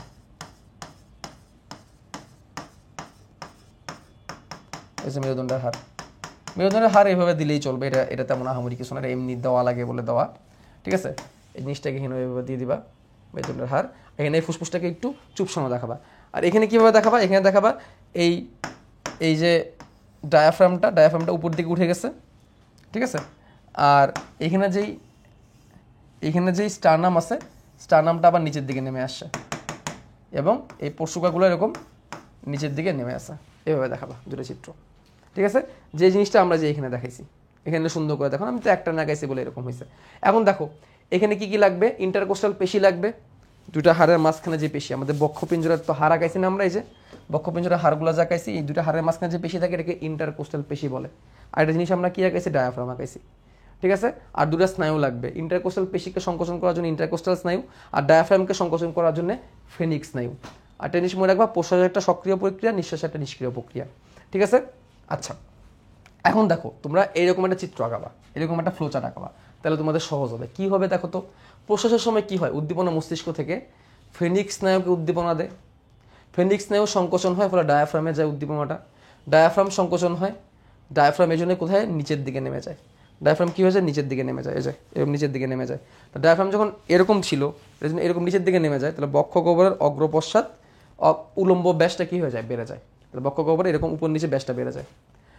আর স্নায়ু উদ্দীপনা যখন ইন্টারকোস্টাল নার্ভে যায়, ইন্টারকোস্টাল নার্ভ ইন্টারকোস্টাল পেশিকে সংকুচিত করে, ইন্টারকোস্টাল পেশি যখন সংকুচিত হয়, পেশিতে টান পড়ে, এই স্টারনাম সহ বুকের হাড়গুলো এরকম উপর দিকে উঠে আসে, স্টারনাম সহ পরশুকা উপর দিকে উঠে আসে, এবার বক্ষগহ্বরে এরকম অগ্রপশ্চাৎ ব্যাসটা বেড়ে যায়, অগ্রপশ্চাৎ ব্যাস বেড়ে যায়, তাহলে বক্ষগহ্বরে লম্বালম্বী ব্যাস বাড়লো, সামনে পিছনে ব্যাস বাড়লো, তাহলে ওভারঅল বক্ষগহ্বরে আয়তন বাড়লো। এবার আমরা জানি আয়তন বাড়লে চাপ কমে, V is inversely proportional to P, আয়তন বাড়লে চাপ কমে, তাহলে বক্ষগহ্বরের ভিতরে চাপ কমে যাবে, বাইরে বাতাসের ভিতরে চাপ বেশি, বাইরে বাতাসের চাপ বেশি, বক্ষগহ্বরের ভিতরে ফুসফুসের ভিতরে বাতাসের চাপ কম, এই জন্য বাইরে থেকে বাতাস সজোরে ভিতরে প্রবেশ করবে, এটাকে বলা হবে প্রশ্বাস। এই ফ্লোচার্ট তোমরা আঁকাবা চিত্রের পাশে। নিঃশ্বাসের বেলায় কী হবে, নিঃশ্বাসের বেলায় আমি বলে দিই, উল্টা হবে, ফেনিক্স স্নায়ুতে কোনো উদ্দীপনা আসবে না, ইন্টারকোস্টাল স্নায়ুতে কোনো উদ্দীপনা আসবে না, ডায়াফ্রাম আবার শিথিল হয়ে যাবে, শিথিল হয়ে আগের জায়গায় চলে আসবে, ডায়াফ্রাম আবার উপর দিকে উঠে আসবে ধনুকের মতো বেঁকে, এই যে ধনুকের মতো বেঁকে উপর দিকে উঠে আসছে, আগে তো নিচের দিকে নেমে গেছিলো, উপর দিকে উঠে আসবে, এবং বক্ষগহ্বর উলম্ব ব্যাস কমে যাবে, ইন্টারকোস্টাল পেশি শিথিল হয়ে যাবে, ইন্টারকোস্টাল পেশি শিথিল হয়ে গেলে পরশুকা সহ স্টারনাম নিচের দিকে নেমে যাবে, যার ফলে বক্ষগহ্বরের অগ্রপ্রসাদ ব্যাস আবার কমে যাবে, তাহলে বক্ষগহ্বরের অগ্রপ্রসাদ ব্যাস কমলো, উলম্ব ব্যাস কমলো, তাহলে ওভারঅল বক্ষগহ্বরের আয়তন কমলো, আয়তন কমলে চাপ বাড়বে, তার ফলে বক্ষগহ্বরের ভিতরে ফুসফুসের ভিতরে চাপ বাড়বে, আর এই চাপে ভিতরে বাতাস বাইরে বের হয়ে আসবে, এটা হচ্ছে নিঃশ্বাস, ঠিক তার উল্টা, প্রশ্বাস আর নিঃশ্বাস। তাহলে এই চিত্র আঁকাবা আর এই ফ্লোচার্ট আঁকাই দিবা, প্রশ্বাসের ফ্লোচার্ট আঁকাইলেই হয়, নিঃশ্বাসে তার উল্টা ঘটনা ঘটে, বাট ফ্লোচার্ট আঁকাইলে এটা সহজ বেশি, ঠিক আছে। আচ্ছা, এবার আসি গ্যাসীয় বিনিময়। গ্যাসীয় বিনিময়ের ক্ষেত্রে তোমাকে যেটা করতে হবে, তোমাকে আমি একটু বলে দিই গ্যাসীয় বিনিময়টা তুমি কীভাবে করবা। এই ধরো একটা অ্যালভিউলাস, এই হচ্ছে অ্যালভিউলাস, ঠিক আছে। অ্যালভিউলাসটাকে একটু বড় করে আঁকাই, এটাও সৃজনশীলে আসে। আর এই অ্যালভিউলাসের পাশে রক্তনলিকা ধরো দিয়ে দিলাম, এই হচ্ছে রক্তনলিকা, কোষিক জালিকা যেটাকে আমরা বলি, কোষিক জালিকা। দেখো ভিতরে বাতাস আছে, এই ভিতরে যে বাতাসটা আছে তার অক্সিজেনের partial pressure PO2 104 millimetre of mercury, 104 millimetre of mercury, ঠিক আছে। আর এখানে যে অক্সিজেন আছে, সে অক্সিজেনের PO2 হচ্ছে 40 মিলিমিটার অফ মার্কারি, তাহলে এইখানে অক্সিজেন কম, এখানে অক্সিজেন বেশি, তাই না, 40 মিলিমিটার অফ মার্কারি, ওকে। তাহলে এইখানে অক্সিজেন কম, এখানে অক্সিজেন কি বেশি, যার ফলে কি হবে, অক্সিজেন এই দিক থেকে এই দিকে আসবে, বেশি থেকে কমের দিকে আসবে। তেমনি কার্বন ডাইঅক্সাইড হিসাবটা বলি, ভিতরে কার্বন ডাইঅক্সাইডের PCO2 সমান 46 মিলিমিটার অফ মার্কারি, আর বাইরে কার্বন ডাইঅক্সাইডের PCO2 সমান উল্টা বললাম, এখানে হচ্ছে 40 মিলিমিটার অফ মার্কারি, আর এখানে হচ্ছে 46 millimetre of mercury, 46 millimetre of mercury. অর্থাৎ কোষিক জালিকার যে রক্ত, এখানে কার্বন ডাইঅক্সাইডের ঘনত্ব বেশি, অ্যালভিউলাসের ভিতরে রক্তের কার্বন ডাইঅক্সাইড, অ্যালভিউলাসের ভিতরে বাতাসের কার্বন ডাইঅক্সাইডের ঘনত্ব কম, যার ফলে কী হবে, কার্বন ডাইঅক্সাইড এইখান থেকে অ্যালভিউলাসে চলে যাবে এবং এটা বাইরে হয়ে চলে আসবে, এইভাবে গ্যাসের আদান প্রদান হবে, এবং কার্বন ডাইঅক্সাইড এখান থেকে বের হয়ে অ্যালভিউলাসে চলে যাবে, এবং অ্যালভিউলাসের অক্সিজেন এক্সচেঞ্জ হয়ে কোথায় চলে আসবে, কোষিক জালিকাতে চলে আসবে, এবং এই অক্সিজেনযুক্ত রক্ত সারা দেহে চলে যাবে। এই চিত্রই দিতে হয়। তো দেখো এভাবে লিখবা, অক্সিজেনের ক্ষেত্রে অ্যালভিওলাসের ভিতরে চাপ 104 মিলিমিটার অফ মার্কারি, কোষিক জালিকার চাপ 40 মিলিমিটার অফ মার্কারি। তাহলে গ্যাসের এক্সচেঞ্জ কী হবে, অ্যালভিওলাস থেকে কোষিক জালিকায় আসবে, কতক্ষণ আসবে, যতক্ষণ না 100 মিলিমিটার অফ মার্কারি হয় রক্তে। কার্বন ডাইঅক্সাইডের ক্ষেত্রে অ্যালভিওলাসের চাপ 40 মিলিমিটার অফ মার্কারি, রক্তের চাপ 46 মিলিমিটার অফ মার্কারি। তাহলে রক্তের চাপ বেশি, রক্ত থেকে কোথায় যাবে, অ্যালভিওলাসে যাবে, অ্যালভিওলাস থেকে দেহ থেকে বের হয়ে যাবে। এই হচ্ছে একটা প্রশ্ন, এটাকে বলা হয় গ্যাসেক্স এক্সচেঞ্জ। এটাই মেনলি গ্যাসাস এক্সচেঞ্জ, এটাই মেনলি গ্যাসাস এক্সচেঞ্জ। এই চিত্র আঁকাবা, এই চিত্র আঁকায় এই যে এইটুকু বর্ণনা লিখে দিবা, ঠিক আছে। যেই দিক থেকে বেশি সেদিক থেকে ব্যাপন প্রক্রিয়া কমের দিকে যাবে। রক্তের বেলায় কি হয়েছে, অ্যালভিওলাসের ভিতরে অক্সিজেনের চাপ 104, রক্তের ভিতরে অক্সিজেনের চাপ হচ্ছে 100, যাকে বলে 104 40, যাকে বলে 104 থেকে 40-এর দিকে গেছে, যাতে করে 100 ব্যালেন্স হয়। আর কার্বন ডাইঅক্সাইডের ক্ষেত্রে কি হয়েছে, কার্বন ডাইঅক্সাইডের ক্ষেত্রে কোষিক জালিকার ভিতরে 40 millimetre of mercury, 46 millimetre of mercury কোষিক জালিকার ভিতরে, অ্যালভিওলাসের ভিতরে 40 মিলিমিটার অফ মার্কারি। তাহলে বেশি থেকে কমের দিকে যাবে, তার মানে কি রক্তনিকা থেকে কার্বন ডাইঅক্সাইডগুলো অ্যালভিওলাসে চলে যাবে, অ্যালভিওলাস থেকে নিঃশ্বাসের মাধ্যমে বের হয়ে আসবে। ওকে, এবার আসি গ্যাসীয় পরিবহন, অক্সিজেন এবং কার্বন ডাইঅক্সাইড পরিবহন। দেখো অক্সিজেন পরিবহন দুইভাবে হয়, ভৌত দ্রবণ রূপে এবং রাসায়নিক যৌগ রূপে। এটা সহজ। ভৌত দ্রবণ রূপে কীভাবে, ভৌত দ্রবণ রূপে হচ্ছে প্রতি 100 মিলির রক্তে 0.2 মিলিলিটার অক্সিজেন দ্রবীভূত হয়ে যাবে, এটা হচ্ছে ভৌত দ্রবণ রূপে। আর রাসায়নিক যৌগ রূপে কি, HB একটা অণু 4টা পরমাণু দিয়ে তৈরি, অক্সিজেনের 4টা অণু দিয়ে অক্সিজেনের 4টা পরমাণু দিয়ে একটা অণু তৈরি করলাম, এবং এটা 4HbO2 নামক অক্সিহিমোগ্লোবিন যৌগ তৈরি করলো। এই অক্সিহিমোগ্লোবিন আকারে সারা দেহের মধ্যে এই অক্সিজেন পরিবাহিত হয়ে যাবে। অক্সিহিমোগ্লোবিন একটা লুজ বন্ধন, এটা সহজেই ভেঙে যায়, ভেঙে অক্সিজেন এবং হিমোগ্লোবিন আলাদা হয়ে যায়। এইগুলো অক্সিজেন পরিবহন। তাহলে কার্বন ডাইঅক্সাইড পরিবহনটা কীভাবে, কার্বন ডাইঅক্সাইড পরিবহন হয় তিনভাবে।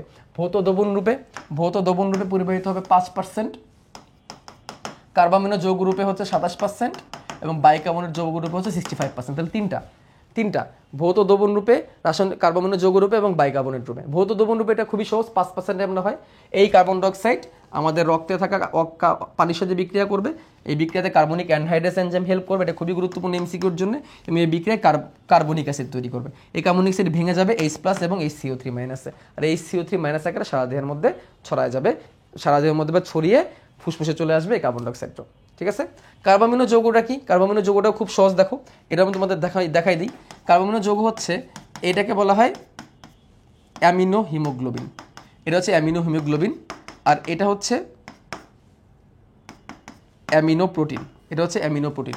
এর সাথে আমরা বিক্রিয়া করবো কার্বন ডাইঅক্সাইডের, এর সাথে বিক্রিয়া করবো আমরা কার্বন ডাইঅক্সাইড, এবং এর ফলে কি তৈরি হবে দেখো তো, এই N, এই H, এই HB, এবং এইখানে COOH। এই হচ্ছে কার্বা অ্যামিনো হিমোগ্লোবিন।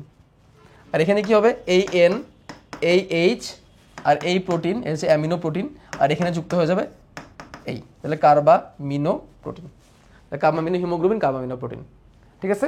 তাহলে আগে দিবা অ্যামিনো হিমোগ্লোবিন, অ্যামিনো প্রোটিন, তার সাথে কার্বন ডাইঅক্সাইড বিক্রিয়া করবে, এর ফলে তৈরি হবে carbamino haemoglobin, carbamino protein. Carbamino haemoglobin, যেহেতু হিমোগ্লোবিন আছে তাহলে লোহিত রক্তকণিকা দ্বারা পরিবাহিত হবে, আর যেহেতু কার্বামিনো প্রোটিন থাকলে রক্তরস দ্বারা পরিবাহিত হবে। এভাবে হবে 27%। 65% হবে হচ্ছে বাইকার্বনেট রূপে, 65% হবে বাইকার্বনেট রূপে, এটাই সব থেকে গুরুত্বপূর্ণ। এবং এখানে স্টুডেন্টরা প্যাচ লাগায়। বাইকার্বনেট রূপে হচ্ছে দুইভাবে হয়, সোডিয়াম বাইকার্বনেট রূপে, পটাশিয়াম বাইকার্বনেট রূপে। এটা কেমন হয় আমি তোমাদের দেখাই দিই। সোডিয়াম বাইকার্বনেট রূপে, পটাশিয়াম বাইকার্বনেট রূপে। দেখো এইটা হচ্ছে ধরো আমাদের একটা লোহিত রক্তকণিকা, দ্বিতীয় বোতল চাকতির মতো, আর বাইরে যেটা আছে এটা হচ্ছে রক্তরস। বাইরে যেটা আছে কি, এটা হচ্ছে রক্তরস। রক্তরসে অনেক কি থাকে, সোডিয়াম থাকে, বহিঃকোষীয় তরল, যেহেতু বহিঃকোষীয় তরলে অনেক সোডিয়াম থাকে। আর আমরা এটা জানি, আর কোষের ভিতরে কি থাকে, অনেক পটাশিয়াম থাকে। এটা মনে রাখবা, বাইরের দিকে সোডিয়াম বেশি থাকে, কোষের ভিতরে পটাশিয়াম বেশি থাকে। তাহলে বাইরের দিকে সোডিয়াম বেশি, বহিঃকোষীয় তরলে সোডিয়াম বেশি, মানে রক্তরসে সোডিয়াম বেশি, আর কোষের ভিতরে পটাশিয়াম বেশি, লোহিত রক্তকণিকার ভিতরে পটাশিয়াম বেশি। এবার দেখো কি হবে, বাইরে থেকে কার্বন ডাইঅক্সাইড রক্তে থাকা পানির সাথে বিক্রিয়া করে তৈরি করবে কার্বনিক অ্যাসিড H2CO3, যেটা আমরা একটু আগে দেখলাম। H2CO3 ভেঙে যাবে, ভাঙবে কীভাবে, H+ এবং HCO3- ভাঙবে, H+ এবং HCO3- ভাঙবে। এই HCO3- বাইরে বের হয়ে আসবে, এই HCO3- বাইরে বের হয়ে আসবে, বের হয়ে এসে সোডিয়ামের সাথে বিক্রিয়া করে তৈরি করবে, সোডিয়ামের সাথে বিক্রিয়া করে তৈরি করবে NaHCO3। এই হচ্ছে সোডিয়াম বাইকার্বনেট রূপে। এবার সোডিয়াম বাইকার্বনেট রূপে রক্তরস দ্বারা পরিবাহিত হয়ে যাবে। এই সোডিয়াম বাইকার্বনেট রূপে রক্তরস দ্বারা কি হয়ে যাবে, পরিবাহিত হয়ে যাবে। আর এই বাইকার্বনেটটাই আবার রক্তের মধ্যে আগে থেকে কি আছে, লোহিত রক্তকণিকার ভিতরে পটাশিয়াম আছে। এই বাইকার্বনেটটাই আবার এই পটাশিয়ামের সাথে বিক্রিয়া করে তৈরি করবে পটাশিয়াম বাইকার্বনেট। কি তৈরি করবে, পটাশিয়াম বাইকার্বনেট, এবং এই পটাশিয়াম বাইকার্বনেট রূপে সে লোহিত রক্তকণিকা দ্বারা পরিবাহিত হয়ে যাবে। তাহলে পটাশিয়াম বাইকার্বনেট দ্বারা লোহিত রক্তকণিকা দ্বারা পরিবাহিত হবে, সোডিয়াম বাইকার্বনেটের মাধ্যমে রস দ্বারা পরিবাহিত হবে। এইভাবে বাইকার্বনেট রূপে 65% কি হবে, কার্বন ডাইঅক্সাইড পরিবাহিত হবে। এখানে তোমাদের আরেকটা জিনিস একটু বলে দিই, এই সেম জিনিসটা আবার একটু রিপিট করে তোমাদের একটু বলে দিই। দেখো এখানে একটা জিনিস আছে, সেটা হচ্ছে ক্লোরাইড শিফট। এটা একটু দেখাই দিই একসাথে। এই ধরো লোহিত রক্তকণিকা, রক্তরসে আমরা সোডিয়াম আয়ন আছে, যেরকম সোডিয়াম আয়ন থাকে এরকম ক্লোরাইড আয়নও থাকে, সোডিয়াম আয়ন যেরকম থাকে ক্লোরাইড আয়ন থাকে। তাহলে কী করলাম আমরা, কার্বন ডাইঅক্সাইডের সাথে পানি বিক্রিয়া করাইলাম, বিক্রিয়া করে H2CO3 পাইলাম। সেই H2CO3 আবার ভাঙলো, কীভাবে ভাঙলো, H+ এবং HCO3- ভাঙলো। এই HCO3- বাইরে বের হয়ে আসছে, HCO3- বাইরে বের হয়ে আসছে, বাইরে বেশে সোডিয়ামের সাথে বিক্রিয়া করছে, তাই না? একটা যে মাইনাস আয়ন বের হয়ে গেল, তাহলে ভিতরে মাইনাস আয়নের একটা ঘাটতি দেখা দিল না? এই ঘাটতি পূরণ করার জন্য বাইরে থেকে একটা ক্লোরাইড আয়ন ভিতরে প্রবেশ করবে, এটাকে বলা হবে ক্লোরাইড শিফট। এটাকে বলা হবে ক্লোরাইড শিফট। বিজ্ঞানী হ্যামবার্গ এটাকে আবিষ্কার করছিল বলে এটাকে হ্যামবার্গের শিফটও বলা হয়। এটা কিন্তু অনুধাবনে আসে। তাহলে আবার বলি, এই বাইকার্বনেট বের হয়ে যাওয়ার কারণে একটা নেগেটিভ আয়ন কম পড়ছে ভিতরে, এই নেগেটিভ আয়নের ঘাটতি পূরণ করার জন্য রক্তরস থেকে একটা ক্লোরাইড আয়ন ভিতরে প্রবেশ করছে। এই ঘটনাটাকে বলা হয় ক্লোরাইড শিফট। এটাকে বলা হয় কি, ক্লোরাইড শিফট। ঠিক আছে, তাহলে এখানে এই জিনিসগুলোই বলছে। ঠিক আছে, তাহলে বাইকার্বনেট রূপে 65%। আর ক্লোরাইড শিফট কি, এই যে দেখো হ্যামবার্গের শিফট বা ক্লোরাইড শিফট, বিজ্ঞানী হ্যামবার্গ এটাকে আবিষ্কার করছে। এই জিনিসটা এখানে বলছে, দেখো বাইকার্বনেট রূপে ভাঙছে, এই বাইকার্বনেট বাইরে চলে আসছে, ক্লোরাইড ভিতরে ঢুকছে, এটাকে বলা হয় ক্লোরাইড শিফট। এটা কিন্তু সৃজনশীলে আসে। ঠিক আছে, শ্বসনের শ্বাসরঞ্জকের ভূমিকা এটা তোমরা পড়ে নিয়ে গেলে এমসিকিউর জন্য। হিম আর গ্লোবিন কত পার্সেন্ট থাকে, আয়রন থেকে 33.33%, সারা দেহে 4 থেকে 5 গ্রাম আয়রন থাকে, 1 গ্রাম হিমোগ্লোবিন 1.34 মিলিমিটার অক্সিজেন যুক্ত হতে পারে। হিমোগ্লোবিন প্রোটিনের পলিপেপটাইড চেন, 4টা পলিপেপটাইড চেন দিয়ে হিমোগ্লোবিন তৈরি। হিমোগ্লোবিন অক্সিজেনের সাথে বিক্রিয়া করে তৈরি করে অক্সিহিমোগ্লোবিন, কার্বন ডাইঅক্সাইডের সাথে বিক্রিয়া করে তৈরি করে কার্বামিনো হিমোগ্লোবিন। হিমোগ্লোবিনের অনুপাত 1:25। হিমের মধ্যে আবার 33.33% আয়রন থাকে। এগুলো একটু পড়ে নিবা, এগুলোই সৃজনশীল যদি আসে শ্বসনে হিমোগ্লোবিনের ভূমিকা, তাহলে আনসার করবা। হিমোগ্লোবিনের ভূমিকা না আসে, শ্বাসরঞ্জকের ভূমিকাও কিন্তু আসতে পারে। শ্বাসরঞ্জক আর হিমোগ্লোবিন একই জিনিস, Hb মানে হিমোগ্লোবিন। ঠিক আছে, এখন আসো, এই যে হিমোগ্লোবিনের গঠন এখানে দেখাইছে, এটা এমনি লাগবে না, জাস্ট দেখানো। এখন আসো রোগ, দুটো রোগ এখানে আলোচনা করা। এটা হচ্ছে সাইনোসাইটিস, এটা হচ্ছে ওটাইটিস মিডিয়া, যেটা দিয়ে বেশি প্রশ্ন আসে। এই চ্যাপ্টারে যদি কমনলি প্রশ্ন আসে তাহলে আসে অ্যালভিলাসের গঠন, প্রশ্বাস নিঃশ্বাসের কৌশল, ফুসফুসের গঠন এবং কাজ, সাইনোসাইটিস আর ওটাইটিস মিডিয়া। সাইনোসাইটিস কি, আমাদের মুখের আর মাথার মুখমণ্ডলে যে পুরো করোটির 29টা অস্থির মধ্যে 4 জোড়া অস্থি আছে, চার জোড়া অস্থি আছে যেগুলোর ভিতরে এয়ার সাইনাস থাকে, বায়ুপূর্ণ অস্থি বলা হয় এগুলোকে। এমসিকিউতে আগেরও এই চরণ অঙ্গচরণ চ্যাপ্টারে আছে বায়ুপূর্ণ অস্থি কারা। যেমন এই যে এখানে এই অস্থির নাম হচ্ছে ম্যাক্সিলা, এই যে এখানে ম্যাক্সিলা। এই অস্থির নাম হচ্ছে ফ্রন্টাল, এই যে ফ্রন্টাল। চোখের এই ভিতর দিকে আছে অ্যাথমোয়েড, অর্থাৎ পেছনে আছে স্ফেনোয়েড। এই যে 4টা অস্থির নাম বললাম, ফ্রন্টাল, ম্যাক্সিলা, অ্যাথমোয়েড, স্ফেনোয়েড। এই 4 জোড়া অস্থি, এরা বায়ুপূর্ণ অস্থি, এদের বাতাস থাকে। এই অস্থিগুলোর ভিতরে বাতাস থাকে যাতে করে মাথার খুলিটা হালকা হয়। এটা পুরু হলে মাথার খুলি অনেক ভারী হয়ে যেত। তো ওই অস্থির ভিতরের মেমব্রেন, ওই অস্থির সাইনাসের ভিতরে একটা মিউকাস মেমব্রেন থাকে। ওই মিউকাস মেমব্রেন ইনফেকশন হয়। কী দ্বারা ইনফেকশন হয়? ভাইরাস, ব্যাকটেরিয়া, ছত্রাক দ্বারা ইনফেকশন হয়। তাহলে সাইনাস ইনফেকশন, সাইনোসাইটিস। তাহলে 4 জোড়া প্যারানেসাল সাইনাস বলা হয় এগুলোকে, প্যারানেসাল সাইনাস, প্যারালালি থাকে, নাকের প্যারালালি থাকে, প্যারানেসাল সাইনাস, যা বায়ুপূর্ণ মিউকাস দ্বারা আবৃত, মিউকাস পর্দা দ্বারা আবৃত। এই মিউকাস পর্দায় ভাইরাস, ব্যাকটেরিয়া, ছত্রাক আক্রমণ হয়, তার ফলে ইনফেকশন হয়। প্রদাহ মানে ইনফেকশন, প্রদাহ মানে ইনফেকশন, একে বলা হয় সাইনোসাইটিস, একে বলা হয় সাইনোসাইটিস। ঠিক আছে, তাহলে সাইনোসাইটিস এই 4টা সাইনাসে হতে পারে। ফ্রন্টাল সাইনাসে সাইনোসাইটিস হইলে কপালে এবং মাথায় ব্যথা হবে। স্ফেনোয়েড সাইনাস যেহেতু ভিতরের দিকে, যেটা মাথার ভিতরে চোখের পেছনের দিকে ব্যথা হবে। ম্যাক্সিলারি সাইনাস যেহেতু মুখের দিকে, যেন মাথায় ব্যথা এবং দাঁতের দিকে ব্যথা হবে। আর অ্যাথমোয়েড সাইনাস যেহেতু চোখের কোণে, যেন 2 চোখের মাঝখানে ব্যথা হবে এবং মাথায় ব্যথা হবে। মাথায় ব্যথা সবগুলোর ক্ষেত্রে কমন, মাথায় ব্যথা সবগুলোর ক্ষেত্রে কমন। ঠিক আছে, আর তারপরে সেই সাইনাসটার অবস্থান কোথায়, সেখান থেকে। তাহলে 2 জায়গায় ব্যথা হচ্ছে, মাথায় ব্যথা কমন। ম্যাক্সিলারি সাইনাস যেহেতু এইখানে, এই জন্য এইখানে ব্যথা হবে ম্যাক্সিলারি সাইনোসাইটিস হইলে। অ্যাথমোয়েড সাইনাস যেহেতু 2 চোখের কাছাকাছি, এই জন্য 2 চোখের কোনায় ব্যথা হবে। স্ফেনোয়েড সাইনাস যেহেতু ভিতর দিকে, এই জন্য মাথার পেছন দিকে, চোখের পেছন দিকে ব্যথা হবে। আর ফ্রন্টাল সাইনাস যেহেতু কপালের দিকে, এই জন্য মাথার চূড়া এবং কপালে ব্যথা হবে। ঠিক আছে, কী কী কারণে হয়, কী কী ভাইরাসের আক্রমণ হয়, এগুলো এমসিকিউতেও আসে, সৃজনশীল লিখতে হয়। হিউম্যান রেসপিরেটরি সিনসিটিয়াল ভাইরাসের কারণে হয়, প্যারা ইনফ্লুয়েঞ্জা ভাইরাসের কারণে হয়। ব্যাকটেরিয়ার নাম কি? স্ট্রেপ্টোককাস নিউমোনি এবং হিমোফাইলাস ইনফ্লুয়েঞ্জা ব্যাকটেরিয়ার কারণে হয় এবং ছত্রাকের কারণে হতে পারে। এগুলো হচ্ছে কারণ। আর কী কী কারণ আছে? ঠান্ডাজনিত কারণে, নাকে পলিপ হইলে, অ্যাডিনোয়েড ফুলে গেলে, দাঁতে ইনফেকশন হইলে, হাঁপানি থেকে, অ্যালার্জি থেকে, ইউস্টেশন নালী ব্লক হয়ে গেলে, নাকের হাড় বেঁকে গেলে। এগুলা পারবো, এগুলো লিখতে হবে কিন্তু আমাদের। ঠিক আছে, দাঁতে ইনফেকশন হইলে কিন্তু হইতে পারে। দাঁত কোথায়? যে ম্যাক্সিলা যে হাড় দুটা, এই ম্যাক্সিলা হারে তো উপরের চোয়াল তৈরি করে, দাঁত থাকে, দাঁত ইনফেকশন হলে ম্যাক্সিলা সাইনাসে চলে যেতে পারে। ঠিক আছে, এগুলো লিখতে হবে কিন্তু। সাইনোসাইটিস দুই রকমের, অ্যাকিউট আর ক্রনিক। যদি অল্প দিনের জন্য হয় অ্যাকিউট, আর অনেক দিন ধরে থাকলে ক্রনিক। 2 থেকে 8 সপ্তাহ হলে অ্যাকিউট, আর 2 মাসে বেশি হলে ক্রনিক। ঠিক আছে, তারপরে প্রতিকার কি? গরম পানির শাক নিতে হবে, পরিষ্কার পরিচ্ছন্ন থাকতে হবে, 2 থেকে 4 বার দিনে বাষ্প টানতে হবে, নেজাল স্যালাইন প্রয়োগ করা যেতে পারে, নাকে সজোরে পানি প্রবেশ করাইতে হবে। উড়োজাহাজে না উঠাই ভালো, কারণ উড়োজাহাজে উঠলে কানে চাপ পড়ে। মাথা নিচু করে বাঁকানো যাবে না, তাহলে মনে হবে মাথার ভিতরে খুব পানি টাইপের কিছু নড়তেছে। আর নেজাল স্প্রে ব্যবহার করতে হবে। এগুলো হচ্ছে প্রতিকার। প্রতিরোধ তো ভ্যাকসিন ইউজ করতেই পারো, এগুলো জানবা। প্রতিরোধ হচ্ছে আগে থেকে তুমি প্রোটেক্ট থাকো, আগে থেকে তুমি পরিষ্কার জায়গায় থাকো, এটসেট্রা। এরপরে যে রোগটা, তার নাম হচ্ছে ওটাইটিস মিডিয়া। দেখো, এটা হচ্ছে মধ্যকর্ণ, মধ্যকর্ণের ইনফেকশন। ওটাই মানে কান, আর আইটিআইএস মানে ইনফেকশন, আর মিডিয়া মানে মধ্য, তাহলে মধ্যকর্ণে ইনফেকশন। এই যে আমাদের কানের গঠন, এটা হচ্ছে মধ্যকর্ণের। একটানে কীভাবে আঁকাবো দেখাই দিই তোমাদেরকে, একটানে কীভাবে আঁকাবা। এই হচ্ছে দিবা বহিকর্ণ, বহিকর্ণ। এখানে হচ্ছে কানের পর্দা, টিম্প্যানিক পর্দা। এই হচ্ছে মধ্যকর্ণ, মধ্যকর্ণ। এ হচ্ছে মধ্যকর্ণ।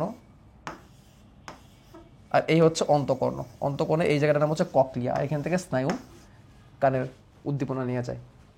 এখানে 2টা ছিদ্র আছে, এরকম ছিদ্র আছে।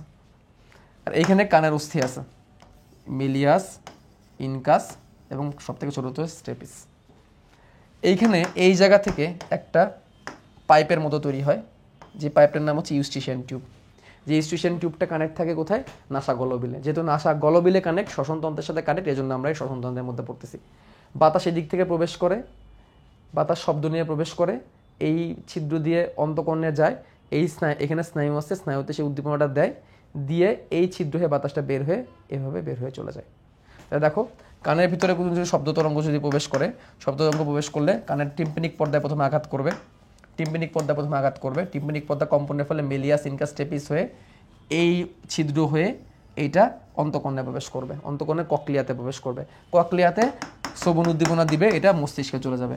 এবার এই বাতাসটা আবার নিচের এই ছিদ্র হয়ে বের হয়ে আসবে মধ্যকর্ণে। আবার এই মধ্যকর্ণের এই যে ইউস্টিশিয়ান নালী হয়ে সে বের হয়ে যাবে। ইউস্টিশিয়ান নালী নর্মালি বন্ধই থাকে, আমরা যখন ঢোক গিলি তখন ইউস্টিশিয়ান নালী খোলে।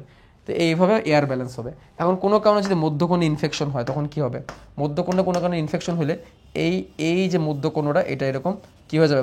ভরাট হয়ে যাবে, তরল দিয়ে পুষ জমে এরকম ভরাট হয়ে যাবে মধ্যকর্ণ, এবং এই ইউস্টিশিয়ান টিউবটা পুরোপুরি ব্লক হয়ে যাবে। এটাই হচ্ছে কান পাকা রোগ, এটা হচ্ছে কান পাকা রোগ, এটা হচ্ছে ইনফেকশন এবং কান পাকা রোগ। এবং এর ফলে কিন্তু এই যে অস্থিগুলোও কিন্তু কী হতে পারে? কারণ অস্থি ক্ষয় হতে পারে, এবং টিম্প্যানিক পর্দাও কিন্তু ক্ষতি হতে পারে, কারণ পর্দাও কিন্তু ছিঁড়ে যেতে পারে। ঠিক আছে, এই হচ্ছে মিডল ইয়ার ইনফেকশন, বা এটাই হচ্ছে সাইনোসাইটিস। এই চিত্র আঁকাবা। তারপরে এখানেও অ্যাকিউট আছে, ক্রনিক আছে। অল্প সময়ের জন্য হলে অ্যাকিউট, বেশি সময়ের জন্য হলে ক্রনিক, এটা তোমরা লিখে দিবা। তারপর হচ্ছে কারণ লক্ষণ প্রতিকার লিখবা। তাহলে এখানে কারণ লক্ষণ প্রতিকার আমি আর বললাম না, কারণ এখানে কারণ হিসাবে কি আছে? এখানে কারণ হিসাবে ভাইরাস আছে, এখানেও কারণ হিসাবে ব্যাকটেরিয়া আছে, এবং এইখানে কারণ হিসাবে ফাঙ্গাস আছে। ঠিক আছে, এইখানে মজার বিষয় কি, এই ভাইরাসগুলো সে আগের ভাইরাসগুলোই, যেটা আমরা সাইনোসাইটিসে পড়ছি। এই ব্যাকটেরিয়াগুলো আগের ব্যাকটেরিয়া, যেটা আমরা সাইনোসাইটিসে পড়ছি। 2-1টা এক্সট্রা অ্যাড হয়েছে, এটা তুমি বই থেকে পড়ে নিও। ঠিক আছে, তারপর লক্ষণ সেম। কান থেকে পুষ বের হইতে পারে, জ্বর, মাথা ব্যথা, এগুলো কমন জিনিস, এগুলো বইয়ে আছে। প্রতিকারও পড়বা। ঠিক আছে, এবং এটা বাচ্চাদের বেশি হয়। একটা প্রশ্ন কিন্তু খুব আসে, বাচ্চাদের কেন বেশি হয়? কেন বাচ্চাদের বেশি হয়? এটা পড়তে হবে, কিন্তু বইয়ে আছে এটা দেওয়া। হ্যাঁ, বইয়ে একদম সুন্দর করে লেখা আছে, ওইটুকু পড়তে হবে তোমাদের। এখানে আমি আর দিলাম না। ঠিক আছে, ভিডিওটা বড় করতে যাচ্ছি না, বই থেকে দেখে নিতে পারবা। ঠিক আছে, কেন বাচ্চাদের বেশি হয়? তারপরে এখানে 104 ডিগ্রি পর্যন্ত জ্বর আসতে পারে। কত ডিগ্রি জ্বর আসতে পারে? 104 ডিগ্রি ফারেনহাইট পর্যন্ত জ্বর আসতে পারে। ঠিক আছে, প্রতিকার প্রতিরোধ মোটামুটি সাইনোসাইটিসের মতোই। সাইনোসাইটিসের একই ব্যাকটেরিয়া ভাইরাস দিয়ে অ্যাটাক হচ্ছে, ওটাইটিস মিডিয়া হচ্ছে। প্রতিকার প্রতিরোধও কাছাকাছি, খালি জাস্ট একটু এদিক সেদিক, তাছাড়া কাছাকাছি। তার মানে তুমি সাইনোসাইটিস পারলে ওটাইটিস মিডিয়া তুমি পারবা, ওটাইটিস মিডিয়া পারলে তুমি সাইনোসাইটিস পারবা। রোগের টাইপ সেম, রোগের ব্যাকটেরিয়া সেম, মোটামুটি সবই সেম। এই হচ্ছে আলোচনা। একটি ধূমপাই একটি অধূমপাই ফুসফুসের তুলনাটা একটু বই থেকে পড়ে নিবা, এক নজর জাস্ট পড়ে নিবা। কৃত্রিম শ্বাস প্রশ্বাসের কৌশলটা এক নজর জাস্ট দেখে নিবা, তাইলেই হবে। দেখে যাও, যদি চলে আসে তুমি তো আনসার তো অ্যাটলিস্ট করতে পারবা। বাট এইগুলোর মধ্যে দেখবে তোমার সৃজনশীল কমন পড়ে যাচ্ছে। Thank you very much. তোমার পরীক্ষার জন্য শুভকামনা থাকলো। ভালো থাকো, সুস্থ থাকো, আল্লাহ হাফেজ।